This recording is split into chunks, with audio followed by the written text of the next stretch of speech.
हरी जय राम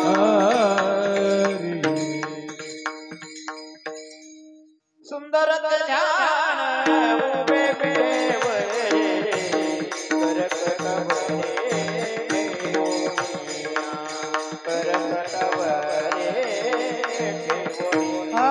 तुलसी हार कासे पीतांबर आवडे निरंतर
हेलो हेलो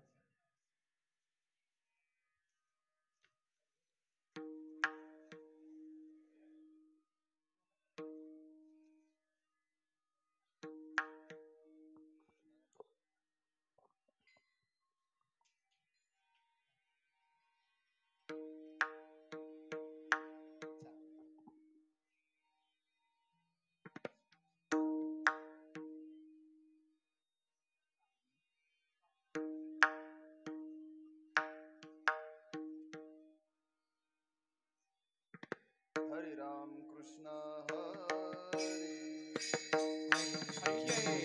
हरे राम कृष्ण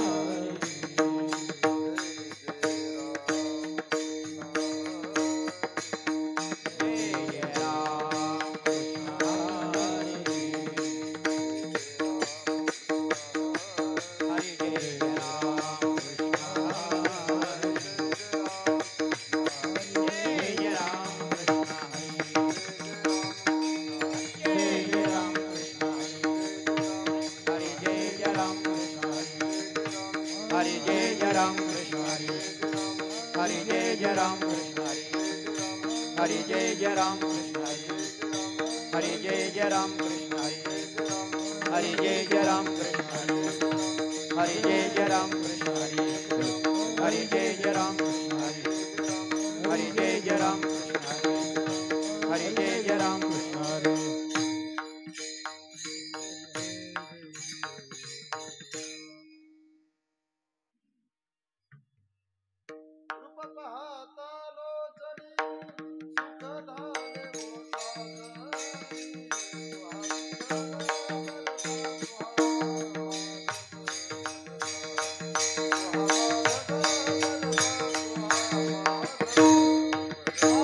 रूप पाहता लोचने सुख झाले हो साजने तुहा विठ्ठल बरवा तुहा माधव बरवा तुहा माधव बरवा तुहा माधव बरवा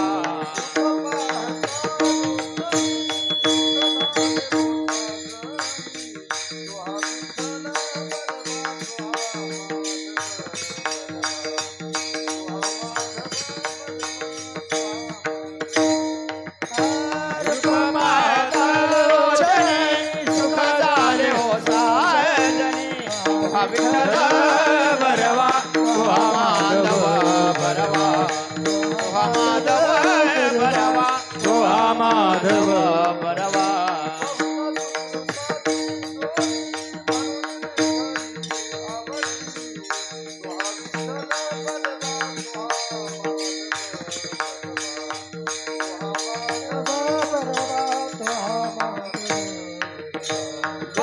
सुकृताचे डोळ म्हणून विठ्ठल यावळे तुहा विठ्ठल बरवा तुहा माधव बरवा तुहा माधव बरवा तुहा माधव बरवा सर्व सुखाचे आगर बाबा रखुमा देवी बरा सर्व सुखाचे आगर बाबा रखुमा देवी सर्व सुखाचे आगर बाबा रखुमा देवी बरा सर्व सुखाचे आगर बाबा रखुमा देवी सर्व सुखाचे आगर बाबा रखुमा देवी बरा तुहा विठ्ठल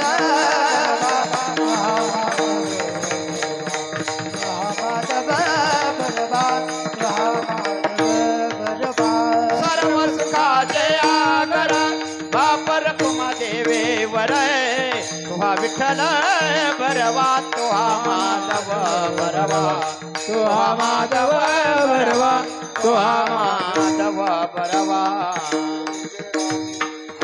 जय जय राम कृष्ण हरी जय जय राम कृष्ण हरी जय जय राम कृष्ण हरी जय जय राम कृष्ण हरी जय जय राम कृष्ण हरी जय जय राम कृष्ण हरी जय जय राम कृष्ण हरी जय जय राम कृष्ण हरी जय जय राम कृष्ण हरी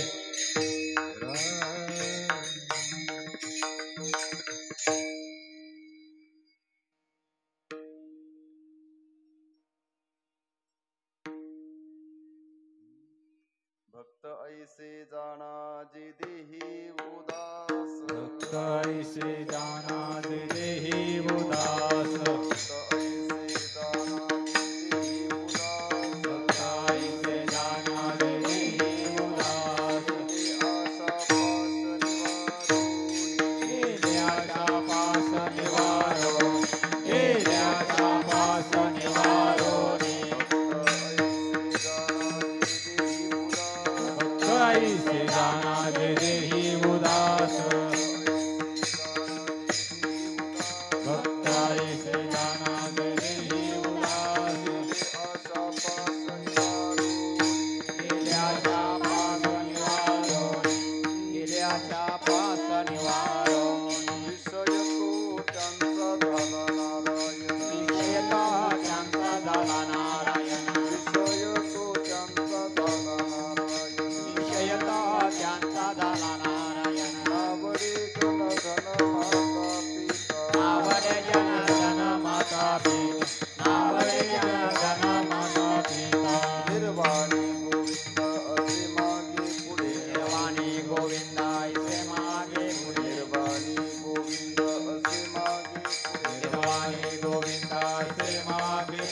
काहीच साखरे पडोने काहीच साखरे पडोने काहीच साखरे पडोने विषय तो त्यांचा झाला नारायण विषय तो त्यांचा झाला नारायण विषय तो त्यांचा झाला नारायण विषय तो त्यांचा झाला नारायण आवडे जन धन माता पिता आवडे जनधन माता पिता आवडे जनधन माता पिता तुका म्हणे सत्य कर्म व्हावे साय तुका म्हणे सत्य कर्म व्हावे साय तुका म्हणे सत्य कर्म व्हावे साय तुका म्हणे सत्य कर्म व्हावे साय घातलिया भय नरकादानी घातलिया भय नरका जाणे घातलिया भय नरका जाणे तुका म्हणे सत्य कर्म व्हावे साय तुका म्हणे सत्य कर्म व्हावे साय तुका म्हणे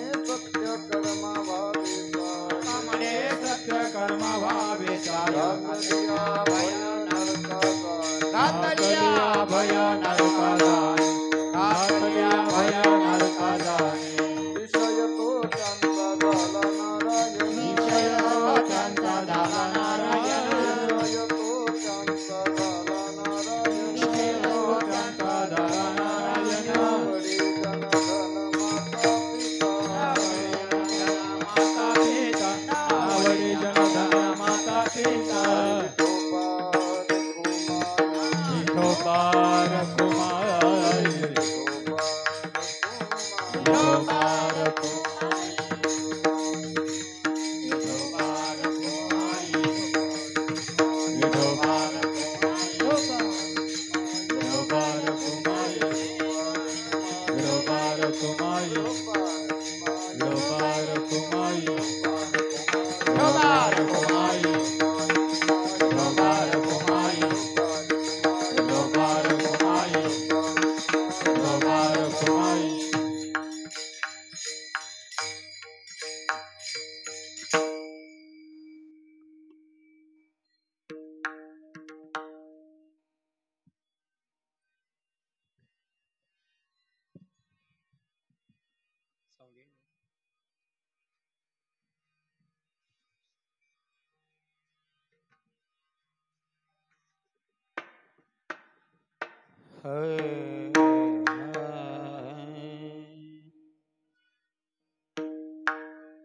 भक्त ऐसे जाना जे देही उदासा भक्त ऐसे जाना जे देही उदासा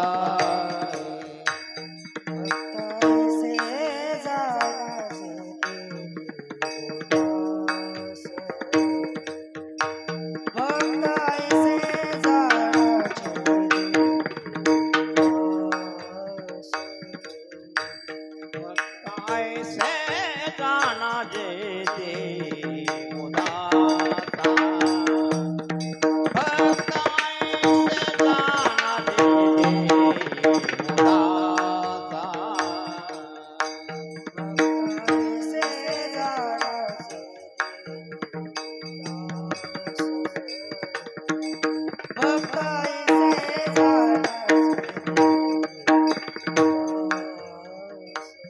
गेले आशा पास निवारणे गेले आशा पास निवारणे विषय तो त्यांचा झाला नारायण विषय तो त्यांचा झाला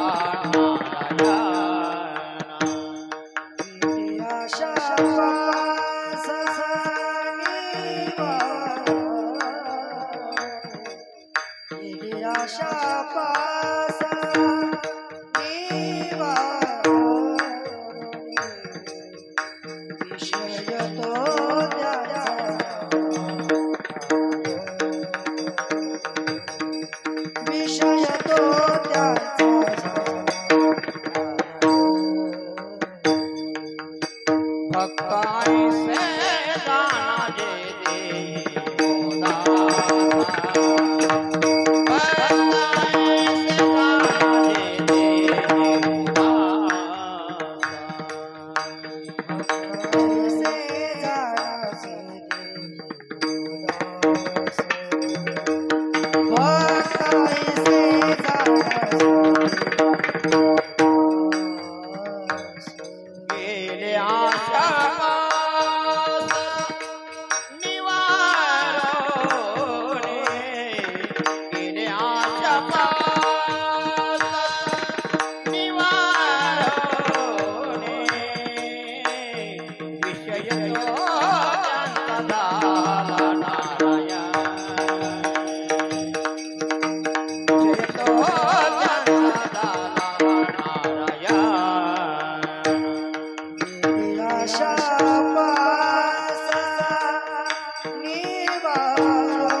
पिता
विठ्ठला विठ्ठला विठ्ठला विठ्ठला विठ्ठला विठ्ठला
ऐसे जाना जे देही उदास भक्त ऐसे जाना जे देही उदास गेले आशा पाश निवारुणी विषय तो त्यांचा झाला नारायण नावडे जन धन माता पिता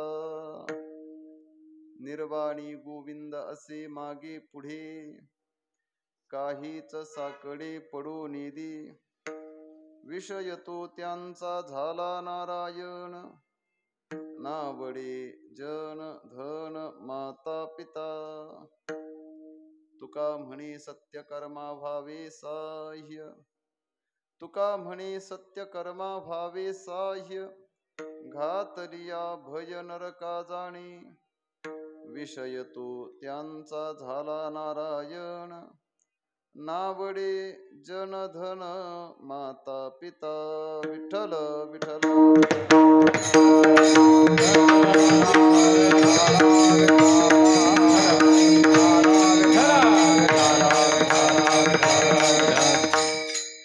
यं ब्रह्मा वरुणेन्द्र रुद्रमरुतः स्तुन्वन्ति दिव्यैस्तवैर् वेदैः साङ्गपदक्रमोपनिषदैर्गायन्ति यं सामगाः ध्यानावस्थित तद्गतेन मनसा पश्यन्ति यं योगिनो यस्यान्तन्न विदुस्सुरासुरगणा देवाय तस्मै नमः पांडुरंगा करू प्रथम नमन पांडुरंगा करू प्रथम नमन पांडुरंगा करू प्रथम नमन हरे चरण संताचिया हरी चरण संताची त्यांच्या कृपावराने कथेचा विस्तारू त्यांच्या कृपावराने कथेचा विस्तारू आबाजी सद्गुरू दास तुका आबाजी सद्गुरू दास तुका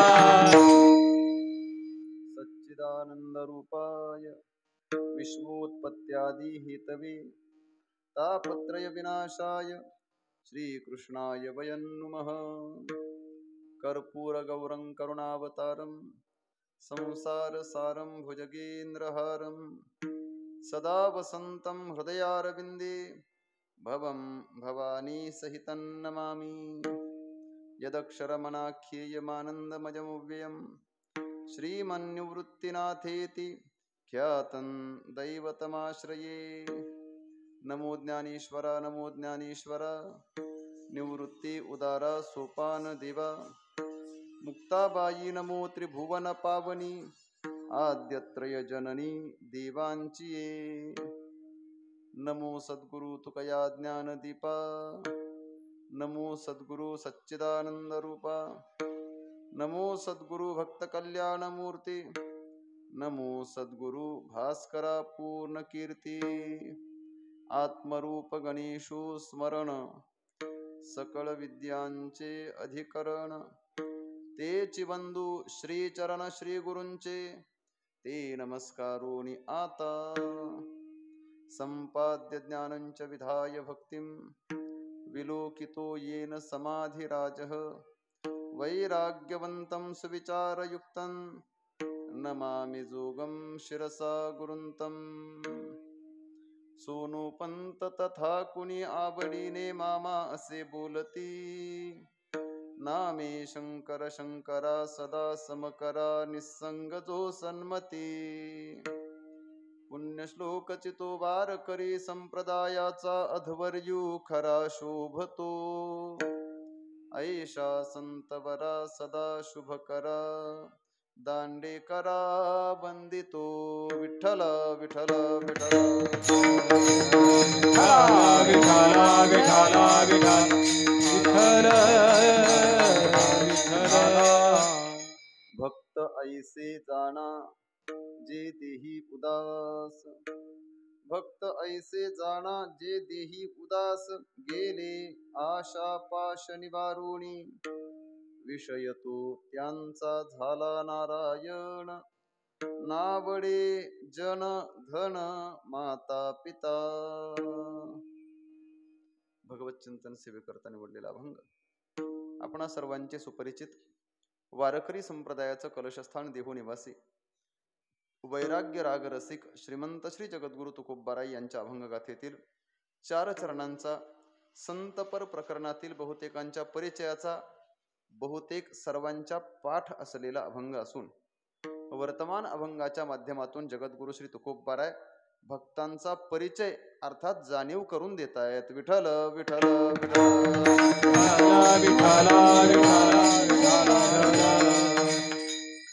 अभंग चिंतनाला प्रारंभ करण्यापूर्वी अगदी अल्पसा परिहार आपल्या श्री क्षेत्र चापडगाव नगरीमध्ये प्रतिवर्षाप्रमाणे श्रावण मासाच्या पर्व काळावर संपन्न होत असणारा हा अखंड हरिनाम नामयज्ञ सोहळा याही वर्षी मोठ्या प्रेमाने आनंदाने उत्साहात आणि उत्सवपूर्ण वातावरणामध्ये संपन्न होतोय संपन्न होत असणाऱ्या या नामयज्ञातील अखंड हरिनाम सप्ताह कालावधीतील आजची उत्सव काळातील क्रमाने 4थ्या दिवसाची हरिकीर्तन सेवा समस्त ग्रामस्थ मंडळी आणि सप्ताह संयोजक समिती यांच्या सूचनेने माझ्यापर्यंत आलेली आहे विठ्ठल विठ्ठल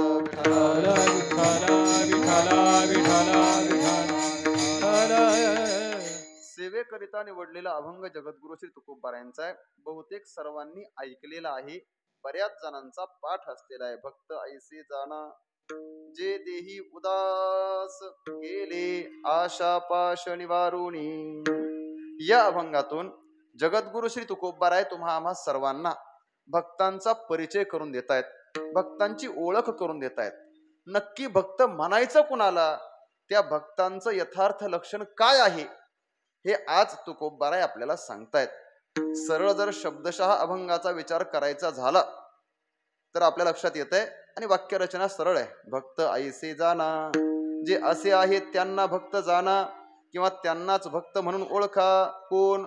जे देही उदास, जे स्वतःच्या देहावर उदास आहेत त्यांना भक्त म्हणा.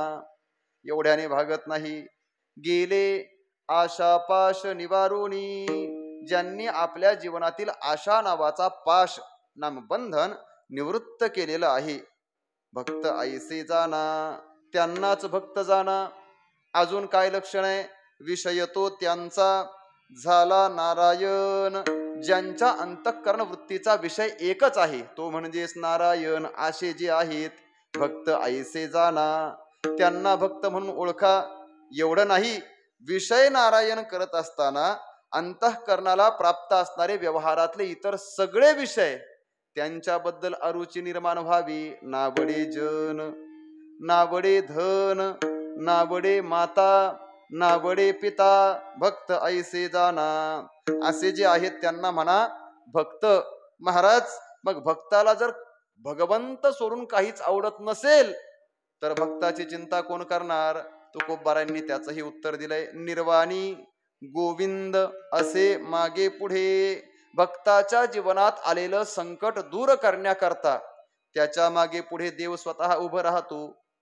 उभं राहून काहीच साकडे पडू नेदी. आणि ज्याच्या माग पुढं देव सतत उभा राहतो, ज्याच्या जीवनातलं साकडं निवृत्त करतो त्यालाच म्हणा भक्त. भक्त ऐसे जाना. एवढ्यावर भागत नाही. निर्वाणीचं आणि अंतिम लक्षण सांगतायत तुका म्हणी सत्य कर्मा व्हावे साह्य. भक्त त्याला म्हणतात. कुणाला? जो नेहमी सत्कर्मालाच सहाय्य होतो, सत्कर्मामध्येच सहभागी होतो. मग सत्कर्म करत असताना जर कुणी सांगितलं महाराज तुम्ही हे सत्कर्म करताय, तुम्हाला हे चांगलं वाटतंय, पण याचा परिणाम तुम्हाला नरकाला जावं लागेल, असं नरकाला जाण्याची भीती जरी समोर असली तरी सुद्धा भक्त सत्य कर्मालाच सहाय्य होतो. जो सत्य कर्मालाच सहाय्य होतो भक्त ऐसे जाना. विठ्ठल विठ्ठल विठ्ठल.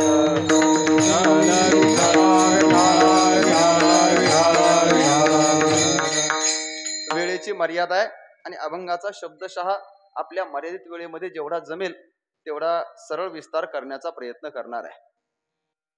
थोडस लक्ष द्या. जगद्गुरु श्री तुकोबाराय या अभंगातून भक्तांचा परिचय आपल्याला करून देत आहेत. वास्तविक पाहिलं तर आपण सगळे या धर्ममंडपामध्ये बसलेलो आहोत. याचा अर्थ आपण घरादाराला थोडा वेळ बाजूला सारलाय, सगळा संसार गुंडाळून घरी ठेवलाय आणि सगळ्याला मागं सारून इथं आलोय. याचा अर्थ आपण सुद्धा भक्त होण्यासाठीच इथं आलोय. कोणाला जर विचारलं तर तुम्ही संसारी आहात का या मंडपात बसल्यानंतर भक्त आहात, तर आपण छातीला हात लावून सांगू शकतो हो आम्ही कोण आहोत? आम्ही देवा तुझे भक्त आहोत. देवाच्या भक्तीसाठी इथपर्यंत आलेले सगळे भक्त असं आपण स्वतःला म्हणून घेऊ शकतो किंवा त्या भूमिकेवर आपण असू. पण नक्की भक्त म्हणण्याची पात्रता काय हे आपल्याला अगोदर कळलं पाहिजे. भक्त कुणाला म्हणायचं? साधा व्यवहार आहे. भक्त होण्याकरता भक्ताच्या जीवनामध्ये काही कृतींचा अवलंब असायला पाहिजे. शास्त्रामध्ये एक सामान्य नियम आहे, अगदी व्यवहारातही जो चालतो. सोपं बोलतो काय? एखाद्याला एखादी संज्ञा किंवा नाव ज्या वेळेस येतं ना त्यावेळेस तो करता, तो नामधारक, तो काय कर्म करतो किंवा त्याची क्रिया काय, त्या कर्मावरनं क्रियेवरनं त्याला नाव पडतं. बऱ्याच लोकांना भाषा अवघड जाणार आहे मला माहितीये. आपण ऐका, मी सोपं करून सांगेल. अजून कर्त्याला कर्मावरनं किंवा क्रियेवरनं संज्ञा प्राप्त होते, ही झाली व्याकरणाची भाषा. आता अजून सोपं सांगतो. आपण जे काम करतो ना त्याच्यावरनं त्याला नाव ठेवलं जातं. सरळ सांगतो, आपण मंदिरात आहोत. मंदिरात दररोज जो पूजा करतो त्याला तुमच्याकडे काय म्हणतात? पुजारी. सरळ आहे. जो दररोज पूजा करतो त्याला काय नाव आहे? पुजारी. आता माझा प्रश्न असा आहे, जो दररोज पूजा करतो त्याला तुम्ही पुजारी म्हणता, पुजारी नावाने हाक मारता. मला सांगा ना, तो ज्यावेळेस जन्माला आला त्यावेळेस त्याच्या बारशाला त्याच्या बापाने त्याचं पुजारी हे नाव ठेवलं होतं का? मग तुम्ही काय नावाने हाक मारता? पुजारी. का बरं? हा, कर्त्याला जे नाव प्राप्त होतंय तो करत असलेल्या क्रियेमुळे प्राप्त होत. तो काय करतो याच्यावरनं त्याला नाव प्राप्त झालं काय? पुजारी. चोरी करत असेल, चोरी करणाऱ्याला काय नाव प्राप्त? हे वाजवणाऱ्याला काय नाव द्यावं हे ठरवलं पाहिजे आता. विठ्ठल विठ्ठल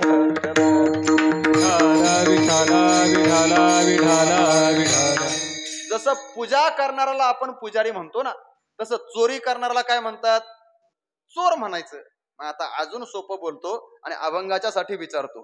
पूजा करणाऱ्याला म्हणायचंय पुजारी, चोरी करणाऱ्याला म्हणायचंय चोर.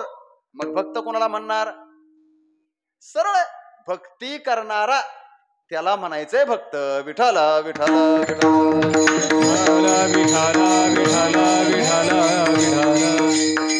भक्ती करणारा त्याला भक्त म्हणा. हा एक सरळ व्यावहारिक नियम झाला, कारण कर्त्याला क्रियेने नाव प्राप्त होतं. हा जर नियम असेल तर भक्ती नावाची कृती, क्रिया जो करतो त्याला म्हणा भक्त. आता भक्ती किंवा भक्त या शब्दांचा थोडासा संस्कृत भाषेच्या अंगाने विचार करायला गेलो तर आपल्याला हे पाहायला मिळेल, या शब्दांमध्ये भज नावाचा एक धातू आहे. हा, त्याचा अर्थ होतो भज सेवायाम, सेवा करणे. म्हणजेच भक्ती करणे याचा अर्थ काय करणे आहे? सेवा करणे आहे. भक्त कुणाला म्हणायचं? जो सेवा करतो त्याला म्हणायचंय भक्त. भक्ती करणं म्हणजे सेवा करणं आहे, आणि भक्ती करतो म्हणजे सेवा करतो त्याला म्हणायचंय भक्त. आता अडचण अशी आहे, व्यवहारामध्ये आपण पाहतो सेवा ज्याला करायची आहे तो ज्याची सेवा करायची आहे त्याच्या जवळ असला पाहिजे, असा एक सामान्य दंडक आहे. हा व्यवहारातला नियम आहे. परमार्थात हा नियम चालत नाही. हा नियम व्यवहारापुरता आहे. मी तुम्हाला पटवून देईल, ज्याला सेवा करायची आहे तो ज्याची सेवा करायची आहे त्याच्या जवळ असला पाहिजे ना. माझे पाय दुखतायत, आमचे गुरुवर्य विठ्ठल बाबा गुले त्याने बोलायचे, ते म्हणायचे बुवा पाय दुखत असतील तर पाय दाबून देणं ही त्याची काय सेवा आहे. हात दुखत असेल हात दाबून देणं ही त्याची काय सेवा आहे. पाठ दुखत असेल पाठ दाबून देणं ही त्याची काय सेवा आहे. डोकं दुखत असेल डोकं दाबून देणं ही त्याची काय सेवा आहे. आणि गळा दुखत असेल तर दाबून द्याल. सेवा करण्याकरता सेवक हा सेव्याच्या जवळ असावा, हा व्यवहारातला सामान्य नियम आहे. सेवक हा सेव्याच्या कुठे असला पाहिजे? जवळ असला पाहिजे. हा व्यवहारातला नियम आहे. पण परमार्थात असं नाही. परमार्थामध्ये ज्याची आम्ही सेवा करतो तो पंढरपूरला विटेवर आहे आणि आम्ही मात्र इथं आमच्या घरी आहे, तरी आम्ही आमच्या घरी राहून त्याची सेवा इथून करू शकतो. कशी शक्य आहे? सेवा ते आवडी उच्चारावे नाम, भेदा भेद काम निवारोनी, भेदा भेद काम निवारोनी, भेदा भेद काम निवारोनी. सेवा ते आवडी उच्चारावे नाम, भेदा भेद काम निवारोनी, भेदा भेद बाबा निवारोनी, भेदा भेद बाबा निवारोनी. सेवा ते तिला म्हणायचे सेवा कशाला? आवडी उच्चारावे नाम. देव आहे पंढरपुरात, ज्ञानोबाराय राहतात आळंदीला, तुकोबाराय आहेत देहूला, निवृत्तीनाथ महाराज आहेत त्र्यंबकेश्वरला. पण इथं राहून आम्ही त्यांची काय करू शकतो? सेवा करू शकतो. काय आहे सेवेचं स्वरूप? मग सेवा ते आवडी उच्चारावे नाम. आम्ही जिथं असू तिथं राहायचंय, पण जिथं असेल तिथून सेवा करायची, म्हणजे त्यांचं नामस्मरण करायचंय. तुका म्हणे देवा चिंतन हे तुझी सेवा. देवा तुझं चिंतन करणं हीच खरी तुझी सेवा आहे. अर्थात आपला विचार हा चाललाय भक्ती करणं म्हणजेच सेवा करणं आहे, आणि भक्त होणं म्हणजेच सेवेचा अधिकारी होणं आहे. आज तुकोबाराय आपल्याला अशा भक्तांचा परिचय करून देत आहेत, पण थोडासा या भक्ताच्या भक्तिभावाचा विचार जर करायचा झाला ना, ज्ञानोबारायांच्या भाषेचा अंगीकार करावा लागेल. विश्वमाऊली ज्ञानोबाराय ज्ञानेश्वरीमध्ये सांगतात, या संसारामध्ये असा एकही मनुष्य नाही जो भक्त नाही. मग प्रत्येक मनुष्य काय आहे? भक्तच आहे. मनुष्य म्हणून जन्माला आला ना प्रत्येक जण कोण आहे? भक्तच आहे. प्रश्न पडेल, कदाचित तुम्हाला शंका निर्माण होईल, हे पटत आहे का, खरं आहे का? पण हो, मी नाही बोलत, ज्ञानोबाराय बोलतायत. याचा अर्थ हे सगळं कसं आहे? खरंच आहे. आपण बोललो असो तर मग खरं का खोटं हा प्रश्न. ज्ञानोबराय, तुकोबराय, संत महात्मे भगवंताच्या कृपेने बोलत असतील तर मग खरं का खोटा असा प्रश्न पडायला नको. उलट शास्त्र ज्या वेळेस बोलतं, संत महात्मे ज्या वेळेस बोलतात ना, त्यावेळेस डोळे झाकून त्याच्यावर विश्वास ठेवत चालावा. विठ्ठल विठ्ठल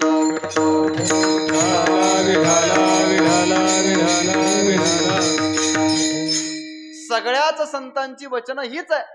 अर्थात आपल्याला भक्तीचा विचार करायचा आहे, भक्ताच्या भक्तीचा विचार करायचा आहे. आणि ज्ञानोबराय जे बोलतायत की प्रत्येक मनुष्य भक्त आहे, हे कसं काय हे पाहायचं आहे. तर प्रत्येक मनुष्य भक्त आहे असं म्हणत असताना ही ज्ञानोबरायांची ओवी डोळ्यासमोर ठेवली पाहिजे. ए रवी मनुष्य जात सकळ स्वभावताची भजनशील. प्रत्येक मनुष्य मात्राच्या ठिकाणी भजनशीलता आहे. पण काय, पण आला का सगळं मातीत गेलं. पण आला परंतु आला किंतु घुसला. का मागचा जो सिद्धांत चाललाय ना, त्याच्यामध्ये काहीतरी आडवा पडदा आला. मग सगळेच भक्त आहे, पण अडचण काय, भक्ती सगळेच करतात, भक्त सगळेच आहेत, पण देवाचेच आहेत असं मात्र नाही. मग काही लोक भक्ती करतात देवाची आणि काही लोक भक्ती करतात संसाराची. जे देवाची करतात ते भगवत भक्त आणि जे संसाराची करतात ते संसार भक्त. विठ्ठल विठ्ठल विठ्ठल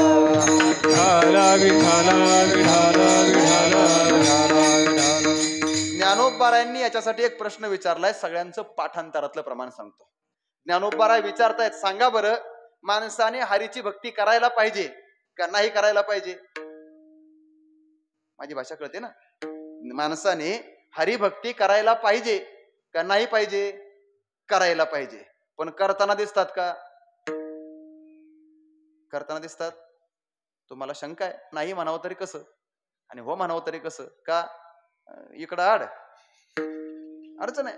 पण व्यवहार जर आपण पाहिला तर संसारामध्ये बहुवंशी लोक संसाराची भक्ती करताना दिसतात, पण भगवंताची भक्ती करताना दिसत नाही. ज्ञानोबरायांनी प्रश्न विचारलाय, हरिसी न भजसी कवन्या गुणे, हरिसी न भजसी कवन्या गुणे, हरिसी न भजसी कवन्या गुणे, हरिसी न भजसी. साया सतारिसी प्रपंच दिनने से हरे से न भजती कवन गुणे, हरे से भजती कवन गुणे, हरे से न भजती कवन गुणे. साया सतारिसी प्रपंच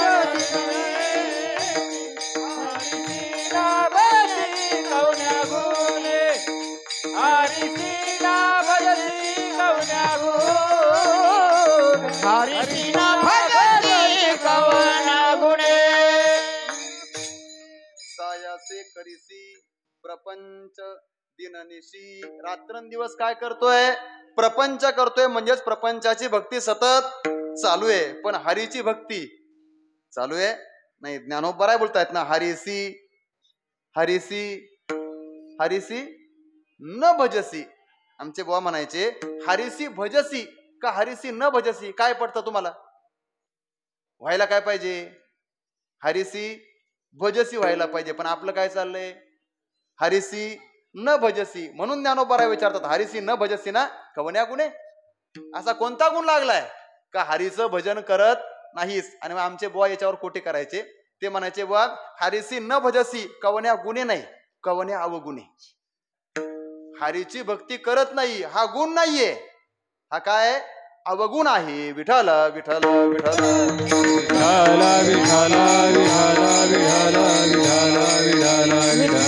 का बोलतोय? भक्त होण्याकरता हरीचीच भक्ती करायला पाहिजे, तेव्हा त्याची भजनशीलता सार्थ आहे, यथार्थ आहे आणि योग्य मार्गावरती आहे. अशा प्रकारच्या भक्तीचा विचार ज्याने आपल्या जीवनामध्ये स्वीकारलाय, जो हरीचीच भक्ती करतोय, ज्याने जीवनामध्ये प्राधान्याने अग्रक्रमाने भक्तीला स्थान दिलंय. अगदी त्या नीती वचनांमध्ये थोडीशी अवघड भाषा आहे, संस्कृत भाषेतला आहे, पण नीतिवचनामध्ये 4 गोष्टींचा क्रम सांगितलाय आणि तो क्रम सांगत असताना कोणत्या गोष्टीला किती महत्व द्यावं हे शिकवलंय. शतं विहाय भोक्तव्यम सहस्रम स्नानमाचरेत लक्षं विहाय दातव्यम कोटिं त्यक्त्वा हरिं भजेत. 100 गोष्टी एका बाजूला असतील आणि एका बाजूला भोजन करायचं राहिलं असेल, मग माणसांनी बाकीची 100 कामं अगोदर करायची का भोजन अगोदर करायचं? अगोदर काय केलं पाहिजे? भोजन केलं पाहिजे. का? काम करण्याकरता माणूस उभा तेव्हाच राहील जेव्हा त्याच्या पोटामध्ये काहीतरी जाईल. पोटात जर काही नसेल, अंगात ताकदच नसेल तर काम कसं? म्हणूनच की काय मला वाटतंय आपल्याकडे कीर्तनाच्या अगोदर जेवण असतं. आधी पोटोबा आणि मग तो पण जमला तर. असंच आहे ना. पोटोबाचा आणि विठोबाचा विचार काय? बहुतेक 90% सप्ताह 7 ते 9च्या वेळेत कीर्तन झाले. बरोबर आहे ना? 90% झालेत महाराष्ट्रात सगळीकडेच. काही एक 5-10% ठिकाणी पाहायला मिळतात 9 ते 11. हरकत नाही, आपल्या सवडीनुसार आपण करावं.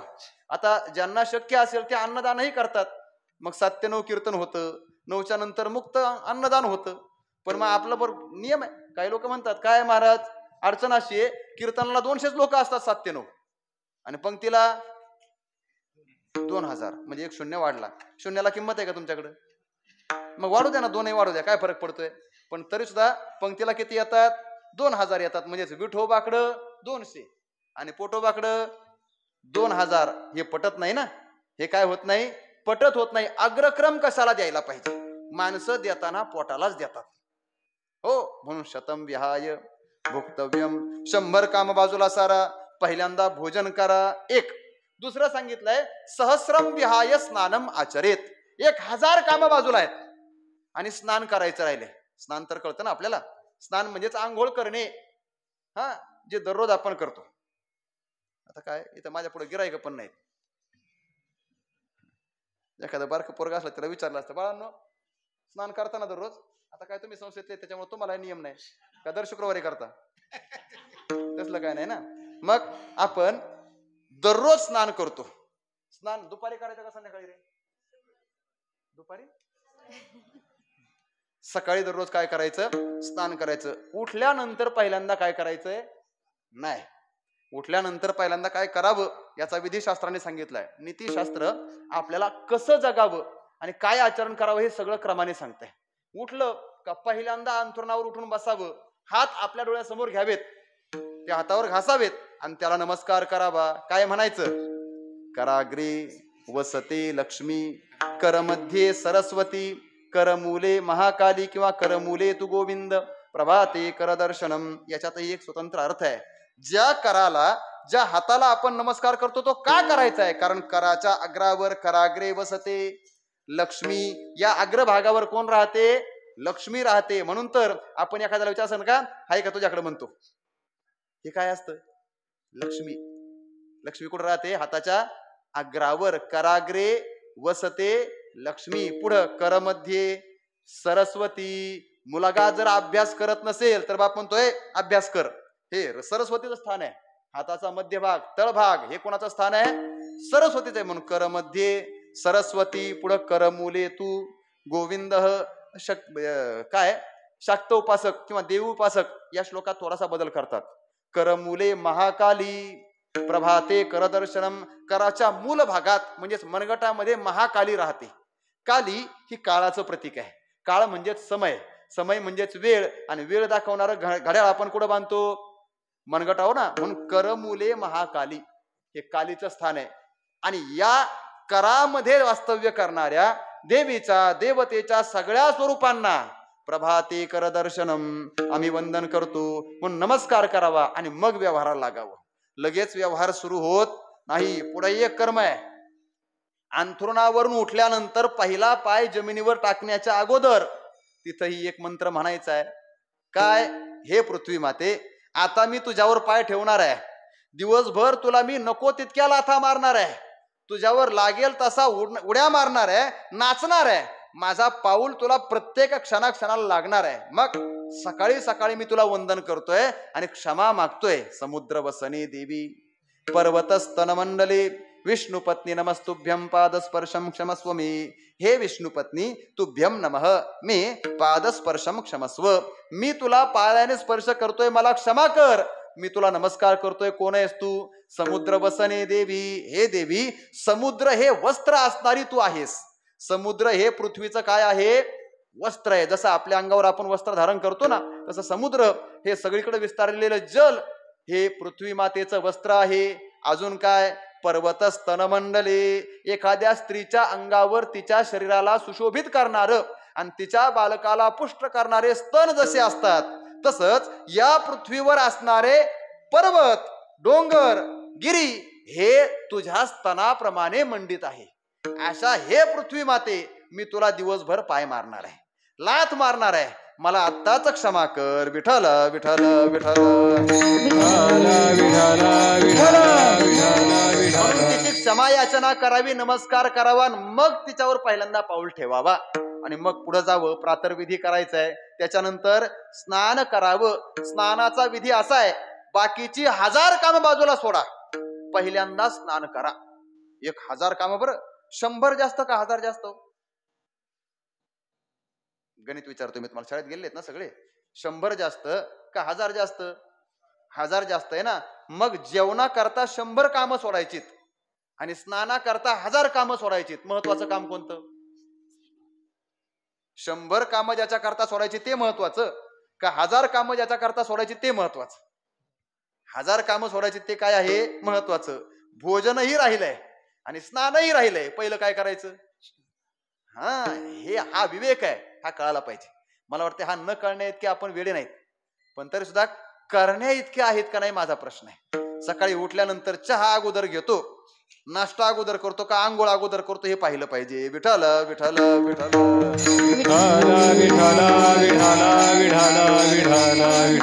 सध्या एक नवीन संकल्पना आली आहे.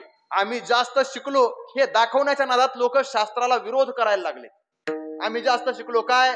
अंथरुणावर उठलं का पारशा तोंडाने चहा प्यायचा. काय नाव आहे त्याला? Bed tea. टीच ना, चहाला काय म्हणतात? टी. Bed tea. बेड म्हणजेच अंथरुणावर आणि टी म्हणजेच प्यायचा चहा. अंथरुणावर प्यायचा चहा. शास्त्र सांगतं अंथरुणावर कोणताही पदार्थ ग्रहण करू नये. हा फार मोठा अपराध आहे आणि आपल्याला अंथरुणातच चहा लागतो. बरं, तोपर्यंत पांघरुणाची घडी सुद्धा घातलेली नसते, हा तर केवढा मोठा अपराध होईल. विठ्ठल विठ्ठल विठ्ठल. स्नान करावं हा विधी आहे, म्हणून 100 कामं सोडा, पहिल्यांदा भोजन करा. 1000 कामं सोडा, पहिल्यांदा स्नान करा. तिसरं सांगितलंय लक्षम विहाय दातव्यम.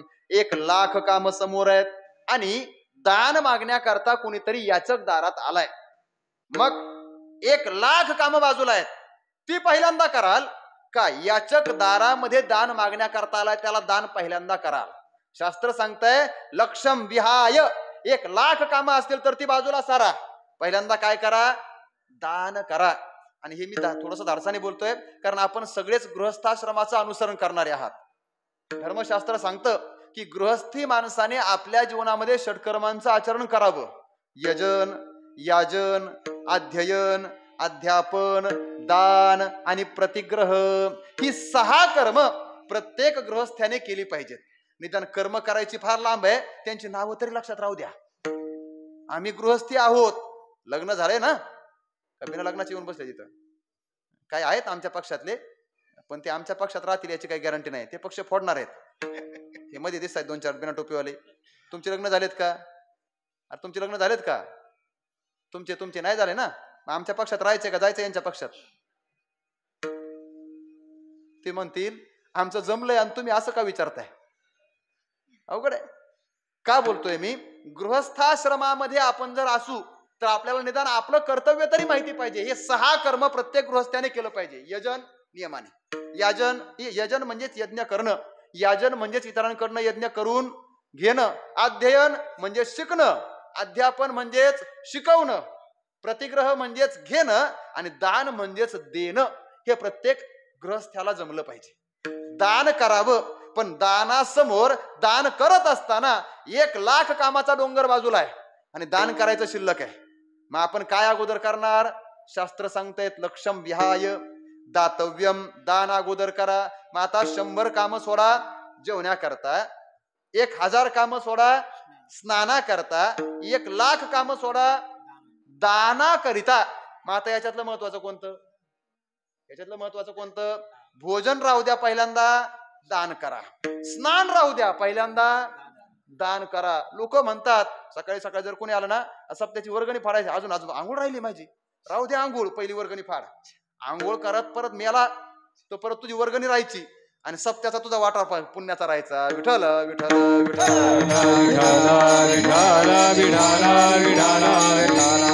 काय महाराज, त्या कर्णाच्या जीवनातला फार विशेष प्रसंग आहे, म्हणजे विचार करण्यासारखा आहे. कर्ण माहितीये ना आपल्या सगळ्याला, ज्याला आपण दानशूर म्हणतो. हा कर्ण एक दिवस असं सांगतात की तो कर्ण दाढी करायला बसला होता. कर्ण काय करायला बसला होता? दाढी करायला बसला होता. दाढी करायला बसलेला कर्ण, त्या कर्णाने, आता दाढी करायची म्हटल्यानंतर काय ते पाणी वगैरे घेऊन बसतात ना, काय असेल ते पहा, तो वाटीमध्ये पाणी घेऊन बसला होता आणि चालू होतं. आता तो कर्ण जरी असला, दासीसूत जरी असला, तरी दुर्योधनाच्या मैत्रीमुळे त्याला अंग देशाचं राज्य मिळालं होतं, म्हणून तो एका देशाचा राजा होता. आणि राजा दाढी करायला जरी बसला तरी वाटी होती सोन्याची. ते पाणी घेतलेली वाटी कशाची होती? सोन्याची. सोन्याच्या वाटीमध्ये पाणी घेऊन तो कर्ण दाढी करत होता. तेवढ्यात एक कोणीतरी याचक आला, गरीब ब्राह्मण आला. महाराज, काहीतरी दानाची अपेक्षा आहे, मुलीचं लग्न करायचं, दान द्या, काहीतरी धन द्या. कर्णाने इकडं तिकडं पाहिलं नाही, ती वाटी उचलली, डाव्या हाताला होती ती वाटी, डाव्या हातानेच उचलली, त्यातलं पाणी फेकून दिलं, त्या ब्राह्मणाला देऊन टाकले. जा म्हटला. कुणीतरी पाहिलं, महाराज तुम्हाला काही कळतं का? एकतर तुम्ही दान दिलं डाव्या हाताने, दान कोणत्या हाताने दिलं पाहिजे? उजव्या हाताने. दिलं कोणत्या हाताने? तुम्ही डाव्या हाताने, ही चूक. त्याच्यानंतर दान दिलं पाहिजे पवित्र अवस्थेत का अपवित्र अवस्थेत? पवित्र अवस्थेत स्नान करून दिलं पाहिजे. एकतर तुम्ही दाढी करताय, अशौच आहात आणि अशा अवस्थेमध्ये दान देताय, ते हे डाव्या हाताने देताय, हे पटतं का? कर्णाने एका वाक्यात उत्तर दिलं. तो म्हटला, पवित्र होऊन द्यायला पाहिजे हे खरं आहे, उजव्या हाताने द्यायला पाहिजे हे खरं आहे, पण पवित्र होत पर्यंत आणि डाव्या हाताची वाटी उजव्या हातात घेईपर्यंत मी जगेल का याची मला गॅरंटी नाही. म्हणून मी डाव्या हाताची वाटी डाव्या हातानेच उचलली आणि लगेच देऊन टाकली. विठ्ठल विठ्ठल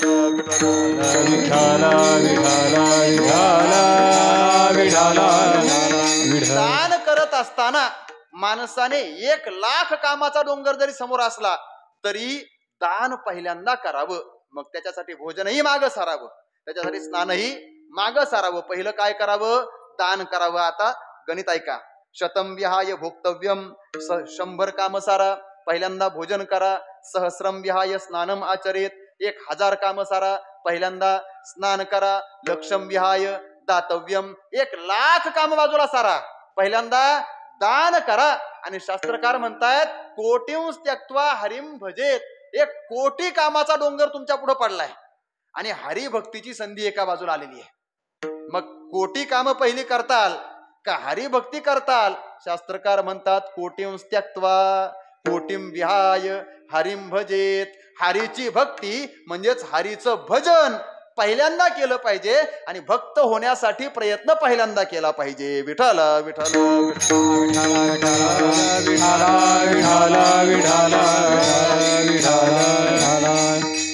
मला माहितीये मी हे किती बोललो ना तरी तुमचं लक्ष इथंच असणार आहे. 10:30 वाजले तरी महाराज अजून काय पहिल्या चरणावर आला नाही. मी जे बोलतोय ना ते चरणाच्याच संबंधाने, फक्त पहिल्या चरणात म्हणल्याशिवाय तुम्हाला ते पटणार नाही, म्हणून त्याच्याकरता मी तिथे येतो मग पुन्हा विस्तार करतो. काय असा 100 कामं सोडून भोजनाला महत्व देणारा एक, 1000 कामं सोडून स्नानाला महत्व देणारा दुसरा, 1,00,000 कामं सोडून दानाला महत्व देणारा तिसरा, आणि या सगळ्या कामांना सोडून, कोट्यवधी कामांना सोडून हरिभक्तीला महत्व देणारा जो आहे त्याला म्हणायचंय भक्त. त्याचं लक्षण अभंगाच्या पहिल्या चरणात.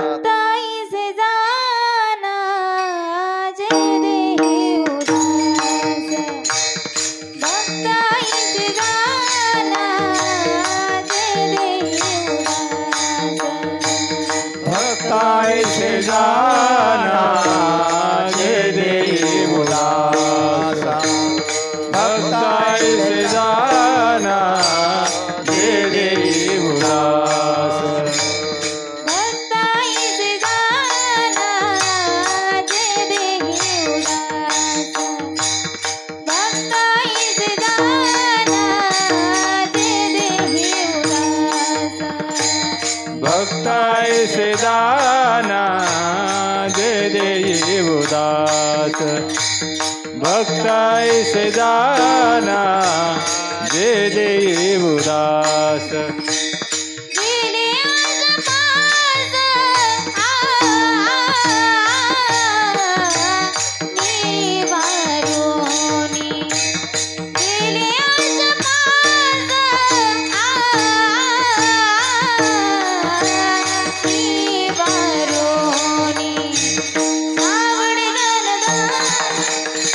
विषय तो ध्यान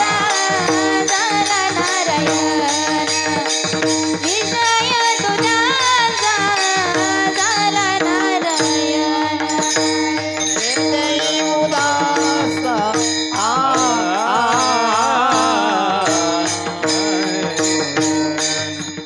गेले आशापाश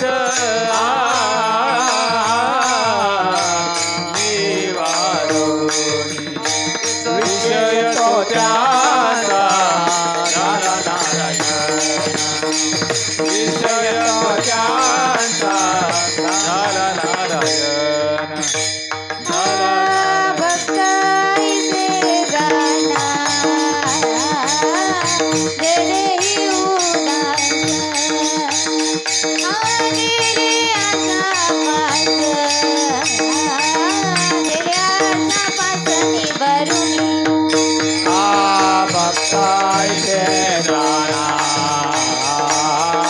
जे देई उदास गेले आशा पास गेले आशा पास निवार भक्त ऐसे जाना जे देही उदास गेले आशा पाश निवारोनी ज्याने आपल्या जीवनातल्या बाकी सगळ्या कामांचं महत्व कमी करून 1,000,000 कामं जरी असतील तरी ती सगळी कामं बाजूला सारून भक्तीलाच जीवनामध्ये प्राधान्य दिलेलं आहे अशा भक्ताचं लक्षण केलंय. तुकोबाराय म्हणतायत त्यांना भक्त जाना. कुणाला? भक्त ऐसे जाना. जे असे आहेत ना त्यांना काय म्हणा? भक्त म्हणा.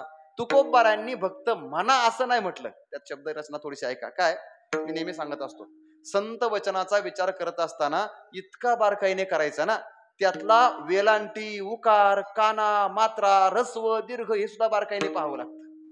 त्याच्यामध्ये विशेष अर्थ लपलेले असतात. म्हणून तर आम्ही नेहमी सांगतो भक्त ऐसे म्हणा असा पाठ आहे का भक्त ऐसे जाना असा पाठ आहे? आपण काय ऐकलंय? भक्त ऐसे जाना. तुकोबारायांना म्हणता नसतं आलं का भक्त ऐसे म्हणा जे देही उदास गेले आशा पाश? बरं यमकात बसलं नसतं का? चाल म्हणता नसते आले का? सगळं जमलं असतं. पण तुकोबाराय म्हणतात भक्त ऐसे जाना. जाना हे म्हणण्यामध्ये तुकोबारायांचा एक विशिष्ट हेतू इथं व्यक्त होतो. काय हेतू आहे? तुकोबारायांना हे माहिती आहे भक्त जाणायचंय, भक्त म्हणायचं नाही. भक्त काय करायचंय? जाणायचंय. आणि भक्त जाना हे म्हणण्यामध्ये तुकोबाराय आपल्याला सांगतायत तुम्हाला जर भक्ताला जाणायचंय ना तर भक्त जाणण्याकरता तुम्हालाही काय व्हावं लागेल? भक्तच व्हावं लागेल. भक्ताचा महिमा भक्ताची जाणते. भक्ताचा महिमा भक्ताची जाणते. भक्ताचा महिमा भक्ताची जाणते. भक्ताचा महिमा भक्ताची जाणते. आणि कासे दुर्लभ यागते आणि कासे दुर्लभ यागते आणि कासे दुर्लभ यागते आणि कासे. भक्ताचा महिमा भक्ताची जाणते. दुर्लभ यागते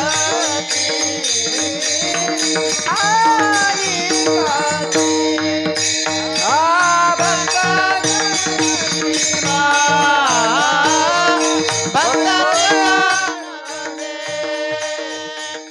दुर्लभ यागते आणि कासे.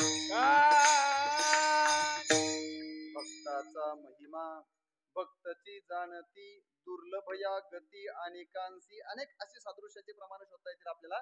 संतांचा महिमा तो बहु दुर्गम, तुका म्हणे अंगे हवे जई आपण, तरीच महिमान येईल कळो. हे जाणणं सगळं. भक्त ऐसे जाणा. जाणा म्हणजेच अगोदर तुम्हाला भक्तांचा परिचय करून घ्यायचा असेल तर तुम्ही स्वतः काय व्हा, भक्त व्हा. ही तुकोबारायांची आज्ञा आहे, तुकोबारायांचा आदेश आहे. तुकोबारायांचा आपल्या सगळ्यांसाठी हा उपदेशच आहे. विठ्ठल विठ्ठल. आता थोडासा विचार सांगतो आणि मग पुन्हा मागे येतो. सगळ्या अभंगाकडे एकदा पहा. अभंग सगळ्यांच्या पाठ आहे. अभंगाकडे थोडस बारकाईने आणि व्यापक अंगाने पहा. भक्ता ऐसे जाणा म्हणत असताना असे जे आहेत त्यांना भक्त म्हणून ओळखा. म्हणजेच तुम्ही तसे व्हा. कसे? तुम्ही कसे व्हा? जे देही उदास, म्हणजेच तुम्ही देहावर उदास व्हा. गेले आशापाश निवारुणी, म्हणजेच तुमच्या जीवनातील आशापाश निवृत्त करा. विषय तो त्यांचा झाला नारायण, म्हणजेच तुमचाही विषय काय झाला पाहिजे? नारायण झाला पाहिजे. नाबडे जन धन माता पिता, म्हणजेच तुम्हाला ही जन धन माता पिता आवडायला नको आहे. निर्वाणी गोविंद असे मागे पुढे काहीच साकडे पडो नेदी, म्हणजेच तुमच्याही निर्वाण प्रसंगामध्ये मागे पुढे कोण असला पाहिजे? देव असला पाहिजे. आणि कितीही मोठं संकट आलं तरी सुद्धा नरका जाणे भय घातलिया तरी सत्यकर्मा साह्य व्हावे. याचा अर्थ केवढी मोठी भीती दाखवली तरी सुद्धा तुम्ही कशाला साह्य झाले पाहिजेत? सत्यकर्मालाच साह्य झालं पाहिजे. असं तुम्ही व्हा आणि मग जे असे आहेत त्यांना भक्त म्हणून ओळखा. विठ्ठल विठ्ठल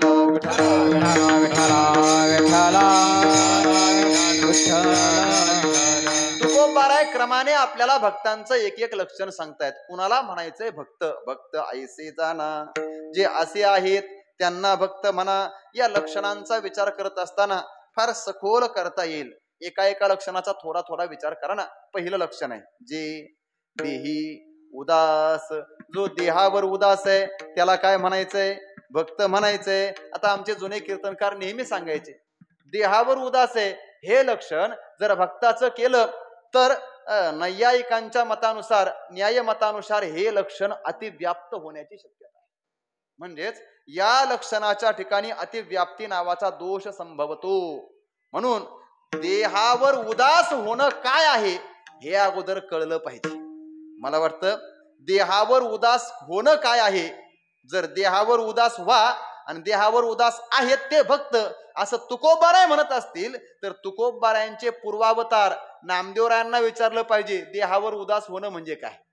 देह जावो अथवा रावो, देह जावो अथवा रावो, जावो अथवा रावो, देह जावो अथवा रावो, पांडुरंगी दृढ भाव, पांडुरंगी पांडुरंगे दृढ भाव, पांडुरंगे दृढ भाव. देह जावो अथवा रावो, पांडुरंगी दृढ भाव, पांडुरंगी दृढ भाव, पांडुरंगी दृढ भाव.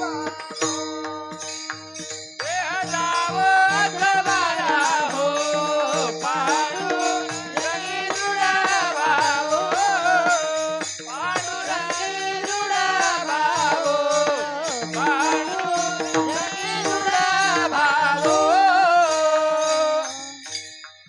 देह जावो अथवा राहो, पांडुरंगी दृढ भावो.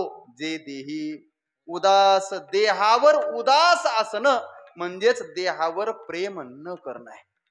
ज्याच्यावर प्रेम नसतं ना त्याला माणूस म्हणतो तो त्याच्यावर उदास आहे. औदासिन्याचा अर्थ आहे प्रेम शून्य होणं. संसाराच्या नावे घालून या शून्य म्हणजेच संसारावरचं प्रेम कमी करणं आहे, संसारावर उदास होणं आहे. तसं देहाच्या नावे घालून या शून्य, देहावर शून्य घालायचं आहे, देहावर उदास व्हायचंय म्हणजेच देहावरचं प्रेम कमी करायचंय. अगदी देहाबद्दल अजिबात आसक्ती राहू नये. थोडीशी उदाहरणं सांगण्याची अपेक्षा आहे. मला माहितीये वेळ 9 ते 11ची आहे. थोडीशी आमची अडचण सांगू का? अडचण अशी आहे, 7 ते 9च्या कीर्तनात कीर्तन करता येतं सोमनाथ काका, पण 9 ते 11च्या कीर्तनामध्ये लोकांना जाग ठेवण्यासाठी प्रयत्न करावा लागतो. विठ्ठल विठ्ठल विठ्ठल.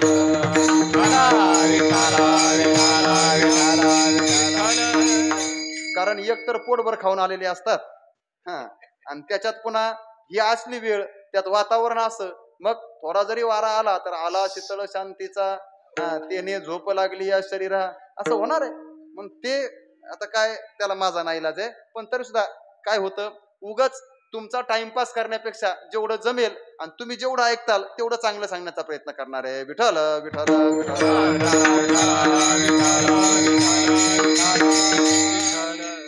जे देही उदास, हे भक्ताचं लक्षण केलंय. भक्त कोणाला म्हणायचंय?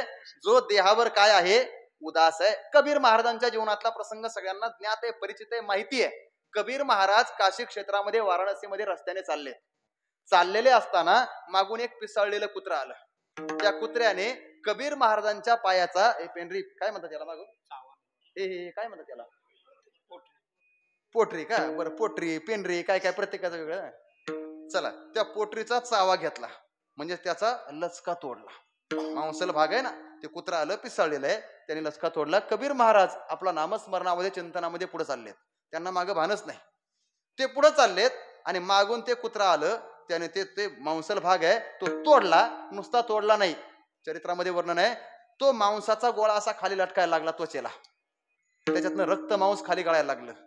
कबीर महाराज पुढे चाललेत, तो कुत्रा मागं चाललाय, गळणार रक्त मांस चाटत ओरबाडत चाललाय, खात चाललाय. महाराजांचं तर देहावर भान नाहीच आहे, पण आजूबाजूला चालणाऱ्या लोकांनी पाहिलं आणि त्यांनी दगडाने ते कुत्र हुसकलं, त्याला विटाळून लावलं. ते कुत्र गेलं, पण कबीर महाराजांना घेणं देणंच नाही. शेवटी एक माणूस आला, कबीर महाराजांच्या हाताला धरलं. महाराज महाराज महाराज क्या, तिकडची भाषा है हिंदी भाषा, क्या हुआ? वो कुत्ता आपकी चमड़ी को काट रहा है. तो गृहस्थ म्हणतोय, वो कुत्ता आपकी चमड़ी को काट रहा है. कबीर महाराजांनी एका वाक्यात सांगितलं, कुत्ता जाने और चमडी जाने. कुत्रा जाणे आणि तो ज्या चमडीला चावतोय ना, ती चमडी जाणे. माझा देहाचा काय संबंध? जे देही उदास, देहाबद्दल माझा कोणताही भाव शिल्लक राहिलेला नाही, असे जे असतात त्यांनाच भक्त म्हणा. विठ्ठल विठ्ठल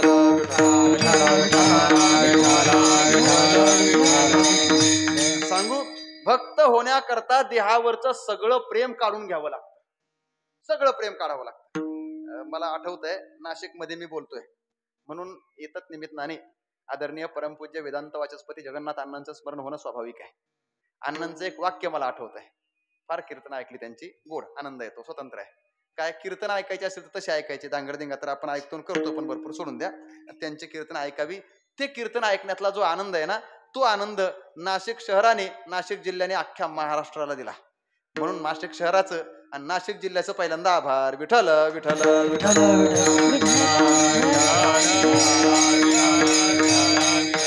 कारण सध्या कीर्तनकार महाराष्ट्रात काय, महाराष्ट्राच्या बाहेर पण आहेत आणि लोकांना आवडणारे ते लई आहेत, पण तसले नाहीत.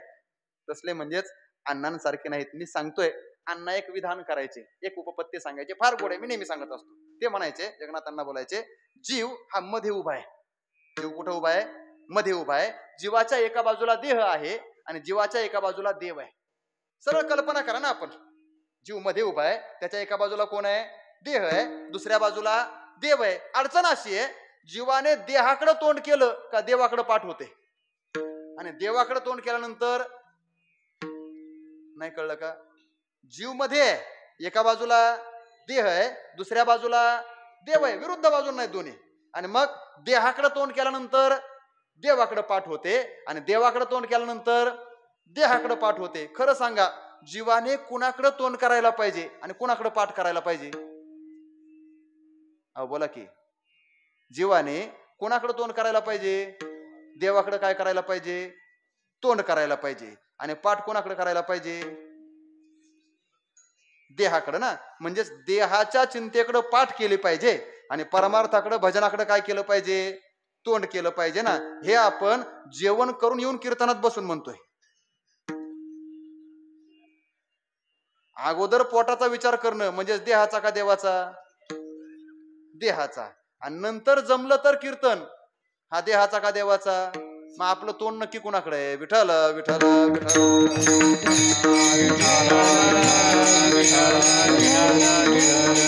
जीवाला ही तुलना कळली पाहिजे, आपण कुणाकडे वळायचंय.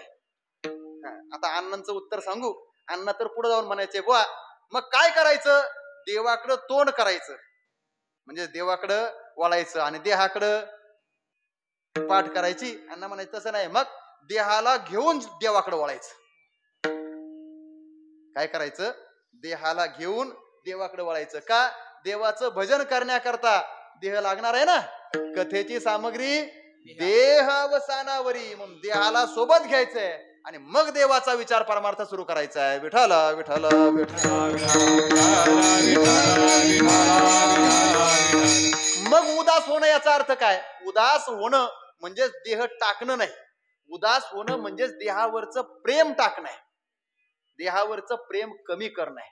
हो, ज्ञानोबारायांच्या 2 ओव्या सांगतो, फार गोड आहेत.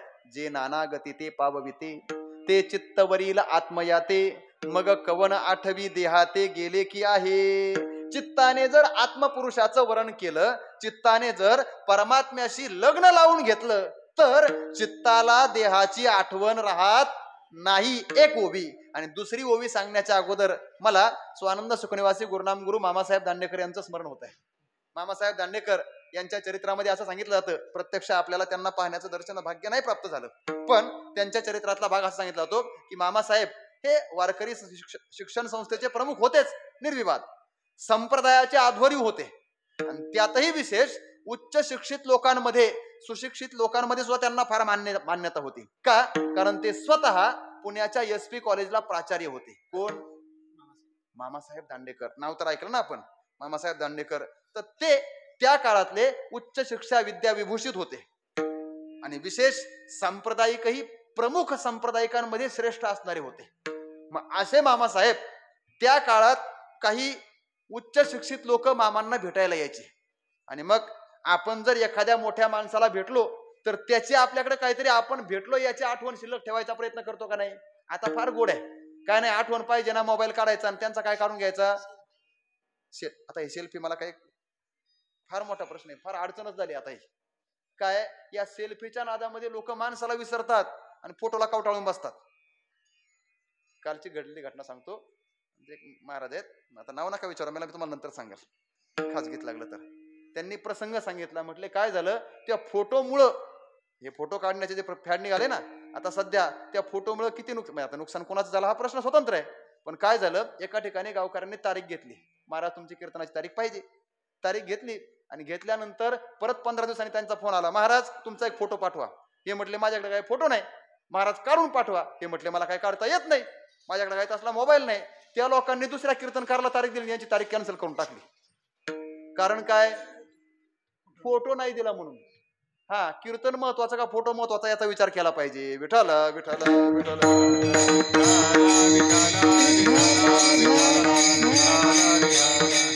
काय, देही उदास म्हणायचं आणि वागायचं कसं हा स्वतंत्र विचार आहे.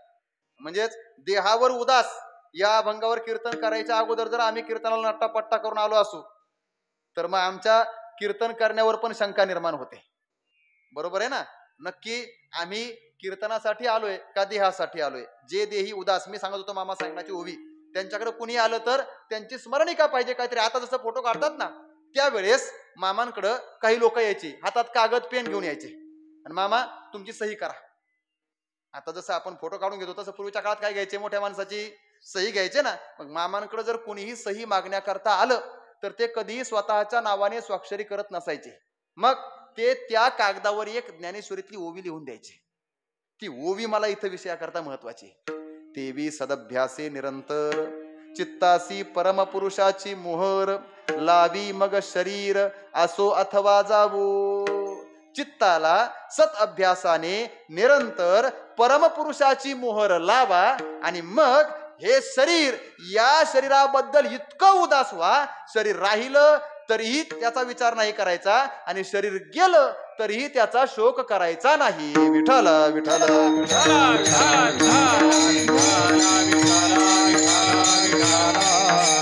फार विस्तार करता येईल. शरीराला साधन म्हणून वापरता आलं पाहिजे. शरीरावर प्रेम करायचं नाही. शरीर हे आपल्या जगण्याचं साधन आहे, त्याला साधन म्हणूनच वापरता आलं पाहिजे. जर आपण याच्यावर प्रेम करायला लागलो तर आपला मुख्य परमार्थ बाजूला राहील. शरीरावर प्रेम सुरू झालं आणि शरीराची रंगरंगोटी सुरू झाली का मुख्य परमार्थ काय होतो? बाजूला राहतो. म्हणून पहिलं शरीराबद्दल उदास व्हायला पाहिजे. का? ते गुरुजी उदाहरण सांगायचं त्यांच्याच मुखात सांगतो. ते म्हणायचे काय, शरीर हे आपल्याला परमार्थ करण्यासाठी मिळालेलं साधन आहे आणि ते ऊस न मिळाले. पिंड हा उसना आणिला पाचाचा, शेखी लागे ज्याचा त्यासी देणे. मग अण्णांचं वाक्य पुन्हा सांगतो आठवलेलं. अण्णा असं म्हणायचे, एखाद्या माणसाच्या घरामध्ये मुलीचं लग्न 4 दिवसावर येऊन ठेपलंय. काय आलंय? मुलीचं लग्न आहे आणि किती दिवसावर आहे? 4 दिवसावर आहे. 4 दिवसानंतर मुलीचं लग्न आहे आणि सगळी तयारी करायची शिल्लक आहे. याला अजून पत्रिका वाटायच्यात, सगळ्यांना बोलवायचंय, आमंत्रित करायचंय, काय अन्न पाण्याची व्यवस्था आहे ती सगळी करायची आहे, सगळं करायचंय. पण याच्याकडे धावाधाव करायला कोणतंही साधन नाही, यंत्र नाही. मग याने काय केलं, मित्राची एक 2 व्हीलर मोटरसायकल उसने आणली. कसा करता? लग्नाच्या तयारी करता. लग्न किती दिवसावर आलंय? लग्न किती दिवसावर सांगितलं? 4 दिवसावर. 4 दिवसावर लग्न आहे आणि याने उसने आणली मोटरसायकल. बरोबर. मग त्याने मोटरसायकल आणली आणि त्याच्या लक्षात आलं मोटरसायकलचा कलर काय नीट दिसत नाही. त्याने मोटरसायकल आणली. लग्न किती दिवसावर आहे? 4 दिवसावर. आणि पहिल्या दिवशी टाकली कलर करायला. कलर करायला गेले 2 दिवस. आता दिवस किती राहिले? 2 राहिले. बरोबर. आता तिकडून आणली आणि याच्या लक्षात आलं गाडीची सर्व्हिसिंग वेळेवर झालेली नाही. मग 1 दिवस गेली सर्व्हिसिंग करायला. आता किती दिवस गेले? 3. आणि लग्न किती दिवसावर होतं? उद्या लग्न आहे आणि आजपर्यंत जर गाडीचीच सेवा करण्यात वेळ गेला तर लग्नाला काय बोंबा मारणार आहे? आता हे दृष्टांतातलं विचार बाजूला ठेवा. हे शरीर म्हणजेच आपल्याला मिळालेली उसनी गाडी आहे. आणि परमात्म्याच्या स्वरूपाचं ग्रहण करणं, परमात्म्याच्या स्वरूपाला प्राप्त करणं हे जीवाचं परमात्म्याशी होणारं लग्न आहे. ते 4 दिवसावर नाही 7 दिवसावर आलंय. 7 दिवसावर म्हणजेच आपल्याला माहितीये 7 पैकी 1 दिवसात जातो ना. मग 7 दिवसावर आले. कोणत्या 7 दिवसात त्याची गॅरंटी नाही. बरं, परीक्षित राजाचं तरी 7 दिवसानंतर होतं. आपल्याला पुढचे 7 दिवस तरी काही गॅरंटी आहे का? सप्त्याचा काला आपण पाहूच याची खात्री आहे का तुम्हाला? हो तरी म्हणा, नाहीच म्हणताय. बरं चला, काय आपल्याला कोण सांगणार आहे महाराज क्षणभंगुर नाही? बरं बसा. मग ही गाडी जर आपल्याला उसनी भेटलीये आणि लग्न जर उद्या होईल का परवा होईल याची गॅरंटी नाही, तर गाडीला उगाच सर्व्हिसिंगला लावायचं, रंग बदलायला लावायचं का गाडीला पेट्रोल टाकून पळवायचं? काय केलं पाहिजे? पेट्रोल टाकून पळवलं पाहिजे. खायला घाला आणि चल वारीला, खायला घाल चल कीर्तनाला, खायला घाल चल भजनाला, खायला घाल चल ज्ञानोबारांच्या दर्शनाला, चल भजन करायला, जिकडं जमेल तिकडं हिला पळवलं पाहिजे. तसं 4 दिवसाचं लग्न असेल तर ती गाडी उगाच सर्व्हिसिंग करायला आणि कामं करायला लावून योग्य नाही. तसं 4 दिवसात जर या देहाचं किंवा या जीवाचं परमात्म्याशी लग्न होणार असेल तर मिळालेली गाडी काय केली पाहिजे? नीट पेट्रोल घालून वापरली पाहिजे. उगाच तिची मिजाज लांबवायची नाही. जे देही उदास, असं होणं हे भक्ताचं पहिलं लक्षण आहे. विठ्ठल विठ्ठल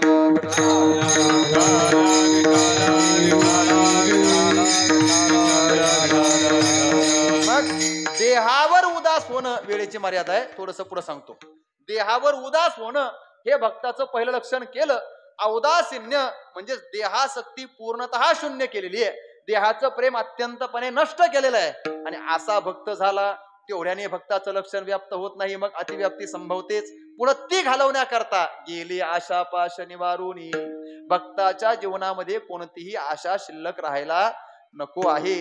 भक्त परमार्थ करतो आशा ठेवून करतो का निराश होऊन करतो हे महत्वाचं आहे. आशा ही परमम दुःखम, नैराश्यम परमम सुखम, हे शास्त्र वचन आहे. आशेमध्ये दुःख आहे आणि आशा रहित होण्यामध्ये सुख आहे. माणसाने ठरवलं पाहिजे आपण आशा शिल्लक ठेवायची का. आशा नाम मनुष्यानाम काचिदाश्चर्य शृंखला यया बद्धा प्रधावंती मुक्तास्तिष्ठन्ति पंगवत. अनेक प्रमाणे सांगेल मी, माझ्याकडे वेळेची मर्यादा आहे. मग आशा नावाची एक आश्चर्यकारक शृंखला आहे जी जीवाला सतत रात्रंदिवस इकडे तिकडे पळायला लावते. तिच्या मागे लागण्यापेक्षा आशा हे समूळ खणोनी काढावी तेव्हाची गोसावी व्हावे तेने. तुका म्हणे करी आशेची बिबुडी आशा संपवावी म्हणजेच गेले आशापाश निवारुनी. संसारामध्ये कशाची आशा शिल्लक ठेवायची नाही. फारच कंटाळा आलाय तुम्हाला, मला माहितीये. मला थोडसा एक सांगायचं एक मुद्दा आणि मग दुसऱ्या चरणाकडे यायचे. काय झालं, तुकोबाराय आपल्याला भक्ताचं लक्षण सांगतात. ज्याचं देहावर अजिबात प्रेम नाही त्याला म्हणा भक्त, ज्याची आशा संपली आहे त्याला म्हणा भक्त. पण दोन्ही लक्षणं करत असताना तुकोबारांनी निषेधात्मक केली. आता विद्यात्मक लक्षण करतायत अभंगाच्या दुसऱ्या चरणात. विषय तो त्यांचा झाला नारायण, विषय तो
त्यांचा झाला नारायण नावडे जन धन माता पिता. तुकोबाराय भक्त कोणाला म्हणायचं हे सांगतायत, ज्याचं देहावर प्रेम राहिलं नाही, ज्याच्या जीवनामध्ये आशा शिल्लक राहिली नाही त्यांना म्हणायचंय भक्त. पण भक्ताचं आता एक स्वतंत्र आणि विशेष लक्षण सांगतायत. विषय तो त्यांचा झाला नारायण. काय बरं फरक आहे? पहिल्या चरणात 2 लक्षणं सांगितलीत आणि दुसऱ्या चरणात हे एक लक्षण सांगितलंय. पण याच्यामध्ये एक विरोधी भाव पाहायला मिळतो. काय? व्यवहारामध्ये सकारात्मकता आणि नकारात्मकता या 2 बाजू मांडल्या जातात. काही माणसं सकारात्मक असतात आणि काही माणसं नकारात्मक असतात. म्हणजेच अगदी विचारसरणीच तशी असते. त्या थोडंसं इंग्रजी भाषेचं स्वीकार करतो. पॉझिटिव्ह थिंकिंग आणि निगेटिव्ह थिंकिंग म्हणतात ना, हे ते सकारात्मक विचारसरणी आणि नकारात्मक विचारसरणी आहे. अगदी सोपं सांगायचं झालं तर एका माणसाच्या समोर काचेच्या ग्लासमध्ये अर्ध पाणी ठेवलंय. अर्ध काचेचं भांड आहे आणि त्याच्यामध्ये पाणी किती आहे? अर्ध आहे. 2 माणसांना विचारलं या ग्लास कप पाहिल्यानंतर तुम्हाला काय वाटतंय? पाण्याची मर्यादा सांगा. एक जण म्हणतोय ग्लास अर्धा भरलेला आहे आणि एक म्हणतोय ग्लास अर्धा रिकामा आहे. भाषा कळली ना? ग्लास मध्ये पाणी किती आहे? अर्ध आहे. एक जण म्हणतोय ग्लास अर्धा भरलेला आहे आणि दुसरा म्हणतोय ग्लास अर्धा रिकामा आहे. दोघांचं खरं का खोटं? दोघांचं पण खरं आहे. पण एकाची विचारसरणी सकारात्मक आहे आणि एकाची विचारसरणी नकारात्मक आहे. जो अर्धा भरलेला आहे म्हणतो ना, आता कशाचा ग्लास ते नका विचारू. तुम्ही म्हणता ग्लास कशाचा आणला, कीर्तनात कसा काय आला? आपल्याकडे पाण्याचाच असतो, कीर्तनासाठी पाणी गरजेचं आहे. उगाच ते तसले ग्लास आठवू पण नका इथं. तर अर्धा भरलेला आहे हा विचार करणं म्हणजे सकारात्मक विचार आहे आणि अर्धा रिकामा आहे हा विचार करणं म्हणजेच नकारात्मक विचार आहे. माणसाची विचारसरणी सकारात्मकतेपर्यंत पोहोचल्याशिवाय तिला पूर्णता येत नाही. अभंगाच्या पहिल्या चरणात जी 2 लक्षणं सांगितलीत ना, थोडंसं ऐका. ती 2ही लक्षणं निषेधात्मक आहे. देहाबद्दल प्रेम शिल्लक राहिलं नाही, नकार आहे. आशा शिल्लक राहिली नाही, नकार आहे, नकार आहे. पण दुसऱ्या चरणात मात्र विषय तो त्यांचा झाला नारायण. त्यांचा विषय नारायण झालेला आहे का नाही? नाही आहे, हे भक्ताचं लक्षण आहे.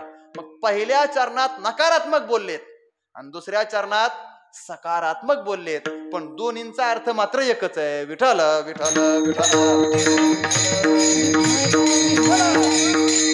जसं भांड्यात अर्धा पाणी भरलेलं आहे किंवा अर्धा रिकामा आहे, या दोन्ही बोलण्यांचा अर्थ कसा होतो? एकच होतो. आता याच्या करता आहे ना, आमचे गुरुवर्य चैतन्य महाराज एक फार उदाहरण गोड देतात, पण ते जरा जास्त ग्राम्य आहे. पटलं तर घ्या, नाहीतर सोडून द्या. 2 मिनिटांमध्ये सांगतो. काय झालं म्हटले, नवरा बायकोचं भांडण झालं. चैतन्य महाराज सांगतात म्हणून सांगतो, मला हे सांगायला आवडत पण नाही, त्यांच्या मुखातले म्हणून बोलतो. काय झालं, नवरा बायकोचं भांडण झालं आणि नवरा बायकोचं भांडण झाल्यानंतर भांडण जरा टोकाचंच झालं. म्हणजेच नवरा म्हणायचा माझंच खरं आहे आणि बायको म्हणायची माझंच खरं आहे. एवढं टोकाचं गेलं, पण मिटवायला काय कोणी मध्ये घुसे ना. का बरं? कारण लोक म्हणतात कोणाच्याही भांडणात घुसावा, पण तुम्हाला माहिती आहे. चला मग नवरा बायकोच्या भांडणात दुसऱ्याने कोणी घुसू नाही, जाऊ नये. त्याच्यामुळे लोक लांबून पाहत होते, पण त्याच्यात कोणी मिटवायला येणार. शेवटी आता मिटवायचं कोण? दोघंही म्हणतायत माझं काय खरंच आहे, माघार कोणी घ्यायला तयार नाही. भांडण निर्वाणीला पोहोचलं. शेवटी म्हटले भांडण मिटवण्याकरता देवळात चला. दोघंही मंदिरात आले आणि दोघंही, आता लोक तमाशा पाहतायत. अशा वेळेस लोक तमाशा पाहायला लगेच तयार असतात. लोक तमाशा पाहतायत, पण मध्ये काय कोणी घुसत नाही, कारण त्यांना माहितीये भांडण कोणाचं आहे, नवरा बायकोचं ना. कशाला घुसायचंय, घुसे ना. मग देवाजवळ गेले आणि नवरा म्हटला हे बघ, मी देवावर हात ठेवून सांगतो माझं खरं आहे. बायको म्हटली मी काय खोटं आहे का? मग मी तुमचीच बायको आहे. तिने सांगितलं मी सुद्धा देवावर हात ठेवते आणि मी सांगते माझं पण कसं आहे, खरंच आहे. आता भांडण झालं याचा अर्थ एकाचं खरं असेल तर दुसऱ्याचं काय असलं पाहिजे, खोटं असलं पाहिजे ना. पण दोघंही म्हणतायत माझं कसं आहे, खरं आहे. निवाडा कसा करायचा? बरोबर देवावर दोघंही हात ठेवायला तयार झाले. पाहणारे म्हटले आम्ही भांडण काय मिटवू शकत नाही, पण एक विकल्प देतो. काय? जोपर्यंत काहीतरी पणाला लागत नाही तोपर्यंत खरा निर्णय होणार नाही. म्हटले पणाला लावा. नुसतं देवावर हात ठेवून माझं खरं आहे असं म्हणायचं नाही, काहीतरी पणाला लावायचं. नवरा म्हटला ठीक आहे. ते चैतन्य महाराज फार विनोदाने सांगतात. ते म्हणतात नवरा म्हटला ठीक आहे. मग त्याने देवावर हात ठेवला आणि तो म्हटला हे पहा, मी सांगतो माझं खरं आहे, मी देवावर हात ठेवून सांगतो, जर मी खोटं बोलत असेल तर मी उद्या सकाळपर्यंत मरेल. स्वतःचा जीव पणाला लावला, त्याने प्राणच लावला. मी जर खोटं बोलत असेल तर उद्या सकाळपर्यंत मी काय होईल, मरेल. बायको म्हटली मी पण कमी नाही. मग ती म्हणते मी सुद्धा खरंच बोलते. तिने देवावर हात ठेवला आणि ती म्हणते मी जर खोटं बोलत असेल तर उद्या सकाळपर्यंत मी विधवा होईल.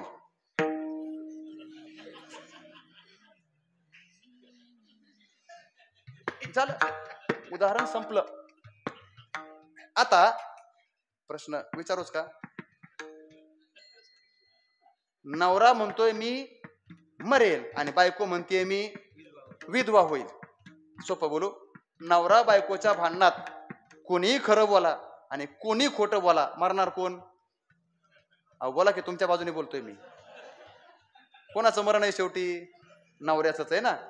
काय झालंय, तो म्हटला मी मरेल तरीही मरण त्याचंच आहे आणि ती म्हटली मी विधवा होईल तरीही मरण कोणाचं आहे? त्याचंच आहे. बोलणं वेगळं आहे, शब्द रचना वेगळी आहे, वाक्य रचना बोलणी वेगळी आहे. वाक्यांच्या मुळाशी असणारी आत्मकथा विध्यात्मकता आहे का निषेधात्मकता आहे, सकारात्मक आहे का नकारात्मक आहे, हा भाव भिन्न आहे.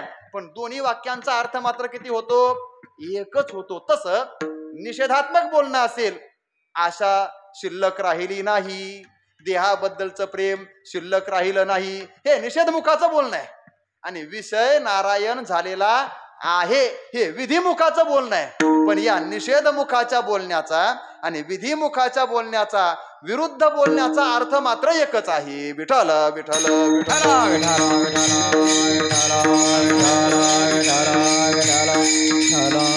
का सांगतोय? तुकोबाराय जे बोलतायत ना, जे देही उदास गेले आशापाश निवारोनी, हे झालं निषेधमुखाचं बोलणं. पण आता तुकोबाराय म्हणतात विषय तो त्यांचा झाला नारायण, भक्त ऐसे जाना. त्यांना काय म्हणा? भक्त. कुणाला? ज्यांचा विषय नारायण झालेला आहे. विषय नारायण झाला तो भक्त. म्हणजेच तो आता भक्त काहीही करताना दिसला तरी त्याचा विषय काय झालाय? नारायण. आता फार विस्तार करत नाही, वेळ संपली आपली. किती राहिलेत? वाजले तुमच्याकडे?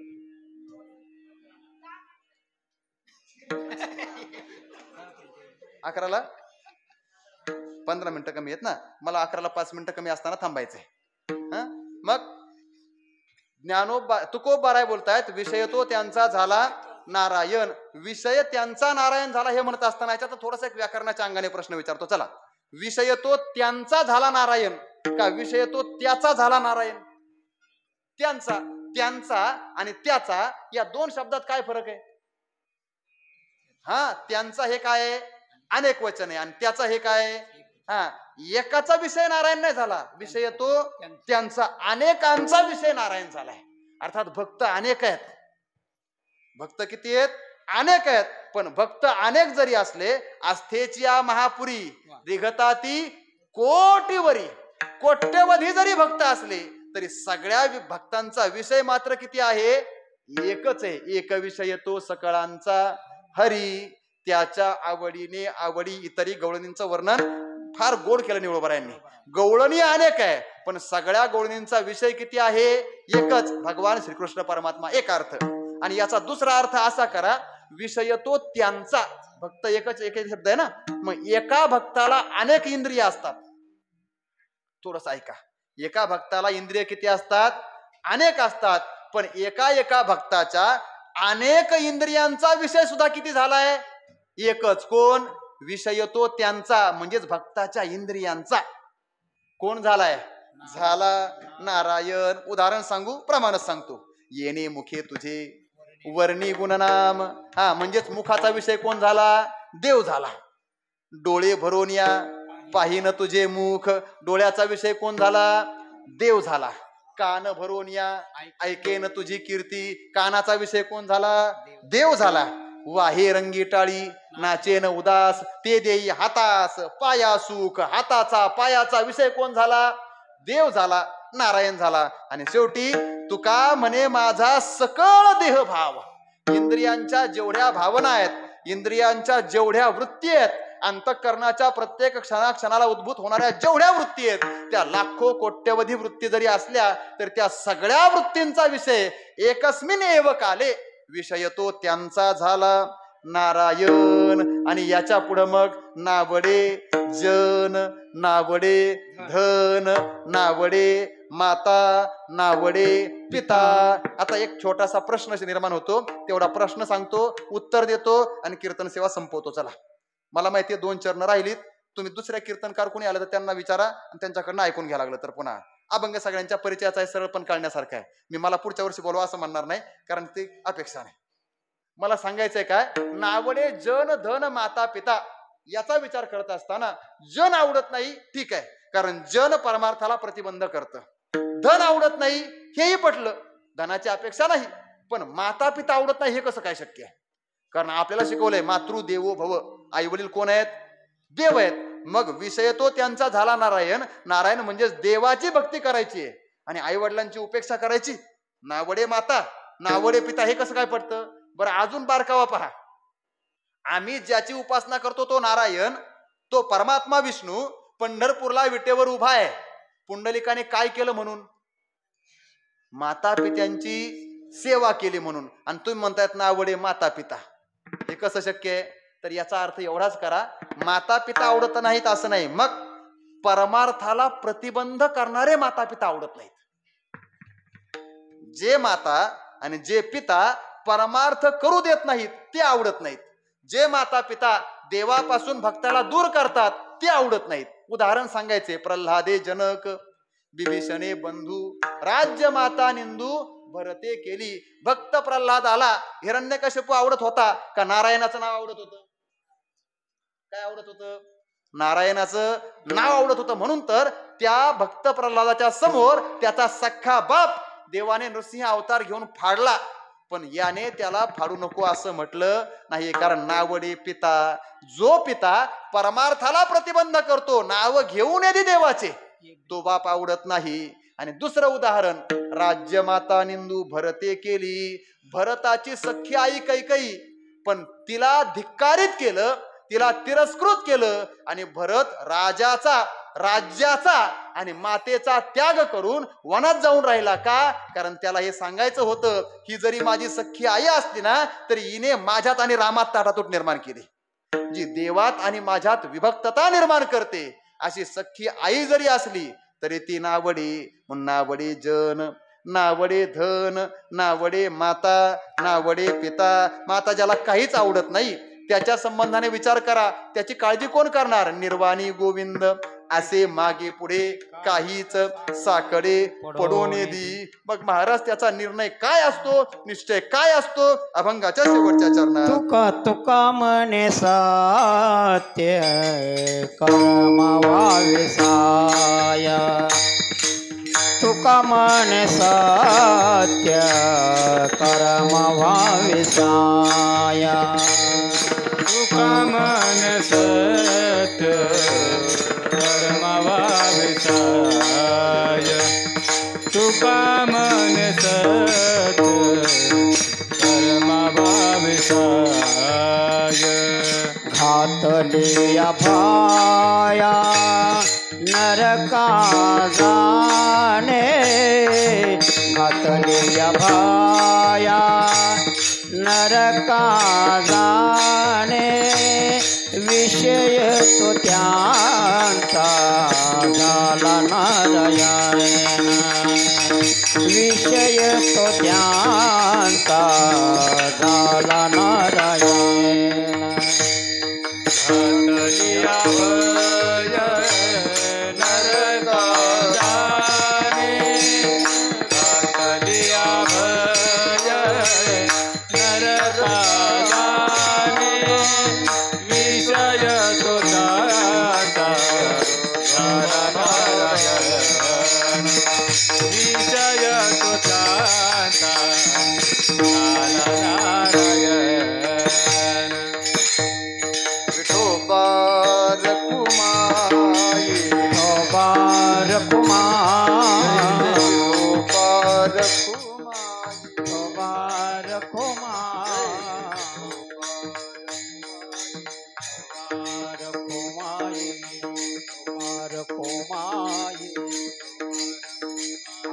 विठोबा रखुमाई. तो ज्याला नारायणासाठी जन धन माता पिता यापैकी काहीही आवडत नाही, भक्त तो ज्याच्या निर्वाण प्रसंगाला साकडं न पडू देणारा साक्षात भगवान परमात्मा माग पुढे उभा राहतो, भक्त तो. आणि केवढंही मोठं संकट आलं, कितीही मोठी भीती दाखवली तरी सुद्धा, अगदी नरकाला जाण्याची भीती जरी दाखवली तरी सुद्धा जो सत्यकर्माला साह्य होणं सोडत नाही त्याला म्हणायचे भक्त. म्हणून तुका म्हणे सत्यकर्मा व्हावे साह्य. घातलिया भय नरका जाणी. नामदेवरायांच्या जीवनातला प्रसंग पाहता येतो. नामदेव महाराज यांच्या जीवनामध्ये एकदा त्यांची व्रतनिष्ठा तपासण्याकरता भगवंतानेच अवतार घेतला. भगवान परमात्म्याने ब्राह्मणाचं रूप घेतलं आणि एकादशी दिवशी नामदेवरायांच्या घरी आले. नामदेवा दार उघडा. ब्राह्मणाचं रूप घेऊन आलाय. अत्यंत दरिद्री ब्राह्मण आहे, कृश झालेला आहे, 8 दिवसापासून ज्याला काही भेटलं नाही खायला, अशा ब्राह्मणाचं रूप घेऊन आलाय देव स्वतः. नामदेवरायांनी दार उघडलं. काय पाहिजे म्हटले? पोटाला भूक लागलेली आहे, 4 घास खायला द्या. नामदेवाने सांगितलं आज एकादशी आहे, आम्ही तर काहीच खात नाही पण कोणाला देत पण नाही. एकादशीला अन्न खाऊही नये आणि कोणाला देऊही नये. खाणाराला कुत्र्याची विष्ठा खाल्याचं पाप लागतं. मी नाही सांगत, तुकोबारांची भाषा आहे. एकादशीचं अन्नपान जे नर करीती भोजन श्वान विष्ठे समान. म्हणून खाणाराला पाप लागतं. आणि जर कुणी एकादशीला अन्नदान केलं तर ते अन्नदान नाही, कुत्र्याची विष्ठा खायला घातल्याचं पाप लागतंय. म्हणून अन्नदानही करू नये आणि अन्नाचं ग्रहणही करू नये एकादशीला. वारकऱ्यांनी एकादशीच करावी. आपण महाराष्ट्रामध्ये ज्ञानोबा तुकोबा निवृत्तीनाथांच्या वंशज आहोत ना, आपण केलीच पाहिजे. चला नामदेवराय म्हणतायत आम्ही अन्नदान करत नाही. त्या ब्राह्मणाने सांगितलं मला जर आता खायला नाही भेटलं तर 8 दिवसाचा उपाशी आहे, तुमच्या दारात मरण. नामदेवराय म्हटले मेले तर तू पिंडदान मी करीन, पण एकादशीला अन्नदान करणार नाही. शेवटी ब्राह्मणाने चक्कर येऊन पडल्याचं निमित्त केलं आणि मेल्यासारखं दाखवलं. होता कोण तो? देवच होता ना. त्याला काय जमत नाही, महाराज मेल्यासारखं नाटक केलं. लगेच गावातली सगळी सभा जमली, ब्राह्मण लोक जमा झाले. या नामदेवाने म्हटले एकादशीच्या दिवशी ब्राह्मण मारला का? अहो काय स्वतः उपवास करायचा तर करायचा ना. ब्राह्मणाने 4 घास मागितले होते, हरकत. त्याला एक शिक्षा आहे, वेळ संपल्याची सूचना आहे. झालं, आपल्याला पण संपायचं 1-2 मिनिटांमध्ये. मला एवढा दृष्टांत सांगायचं आणि थांबायचं. हा नामदेवरायाने ब्राह्मण मारला, मग याला शिक्षा द्यायची म्हटले काय करायचं? चिता रचली आणि नामदेवाला शिक्षा सांगितली, नामदेवा हे ब्राह्मणाचं प्रेत मांडीवर घ्यायचं आणि चितेवर बसायचं. आणि चिता पेटवली. चिता पेटवल्यानंतर नामदेवरायांना चटके बसायला पाहिजे होते, पण त्यांना नाही बसले, त्या प्रेताला बसले. कोण होतं ते? देवच होता ना. त्या देवाने त्या चितेतून, जळणाऱ्या चितेतून नामदेवरायांच्या मानगुडीला धरून बाहेर उडी मारली आणि स्वतःचं रूप प्रकट केलं. नामदेवा, अरे तुला एवढं कळत नाही काय? फक्त म्हणायला हरकत होती मी देतो म्हणून 4 घास खायला. एवढी व्रतनिष्ठा असते का? नामदेवराय म्हटले, देवा ते बाकीचं सगळं राहू दे, आमचे गुरुवरे बंडा तात्या सांगत असतात विनोदाने. ते म्हणतात, नामदेवराय त्याला म्हटले, देवा मला जर पहिलं माहिती असतं ना तू ये आणि ब्राह्मणाचं रूप घेऊन आलाय, मी तुला एकट्याला जाळला असता. पण माझ्या व्रताची निष्ठा सोडली नसती. तुका म्हणे सत्यकर्मा भावे साह्य, ही सत्यकर्मनिष्ठा आहे. अशा प्रकारची सत्यकर्मनिष्ठा ज्याच्या अंतःकरणात असते त्याला कितीही भीती दाखवा, असं केलं तर तसं होईल, तसं केलं तर नाही, आम्ही सत्कर्मच करणार. अशा प्रकारचा ज्याचा निश्चय निर्धार आहे, भक्त ऐसे जाना, त्याला म्हणा भक्त. आणि असे भक्त कोण? तर त्यांची यादी आहे. ज्ञानेश्वर माऊली, ज्ञानराज माऊली तुकाराम. ज्ञानेश्वर माऊली, ज्ञानराज माऊली, ज्ञानेश्वर माऊली, ज्ञानराज माऊली, महाराज ज्ञानेश्वर माऊली, ज्ञानराज माऊली तुकाराम. ज्ञानेश्वर माऊली, ज्ञानराज माऊली तुकाराम. महाराज ज्ञानेश्वर माऊली, ज्ञानराज माऊली तुकाराम. ज्ञानेश्वर माऊली, ज्ञानराज माऊली तुकाराम. ज्ञानेश्वर माऊली, ज्ञानराज माऊली तुकाराम, तुकाराम, तुकाराम, तुकाराम, जय जय जय तुकाराम, तुकाराम, तुकाराम, तुकाराम, तुकाराम,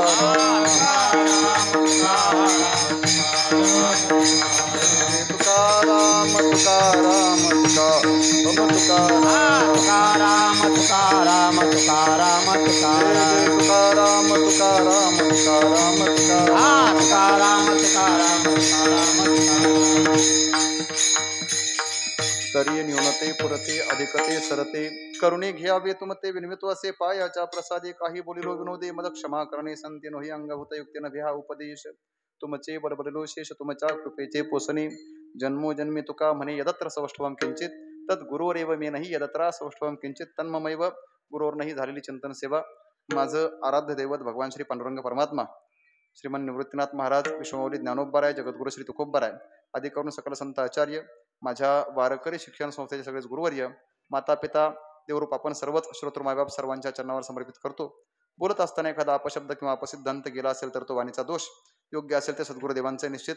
आपण सर्वच जण या पारमार्थिक भक्तीचा अंगीकार करून भगवंताला प्रिय आणि संतांना मान्य असणारे असे भक्त व्हावेत. काही नाही लागत, मी नेहमी सांगतो 5 गोष्टी कराव्या लागतात. गळ्यामध्ये पवित्र तुळशीची माळ घालायची 1, एकादशी सोमवारचं व्रत करायचे 2, आळंदी, पंढरपूर, पैठण, देहू, त्र्यंबकेश्वर या क्षेत्रांची नियमाने वारी करायची 3, गाथा, ज्ञानेश्वरी, भागवत ग्रंथांचं नियमाने वाचन करायचे 4 आणि सतत भगवंताचं नामस्मरण करायचे 5. एवढ्या 5 गोष्टी करणं म्हणजेच भक्ती करणं आहे आणि म्हणजेच भक्त होणं आहे. हे आपल्या सर्वांकडनं व्हावं अशी एक सद्भावना व्यक्त करतो. सर्वांच्या चरणावर नतमस्तक होतो. कीर्तन सेवेकरता उपस्थित असणारे सगळे टाळकरी मंडळी, विशेषतः सर्वच गुणीजन महाराज मंडळी, आमचे प्रकाश महाराज, त्यांचे सर्व सहकारी आहेत, सर्वांच्या चरणावर नतमस्तक होतो. सर्वांबद्दल अंतःकरणामध्ये आदरभाव व्यक्त धारण करतो. मृदंगाचार्य महाराज आहेत, पेटीवादक बाबा आहेत, सर्वांबद्दल आदरभाव व्यक्त करतो. सर्वांच्या चरणाला लागतो आणि सेवेला पूर्णविराम. विठ्ठल जय जय विठ्ठल जय विठ्ठल जय जय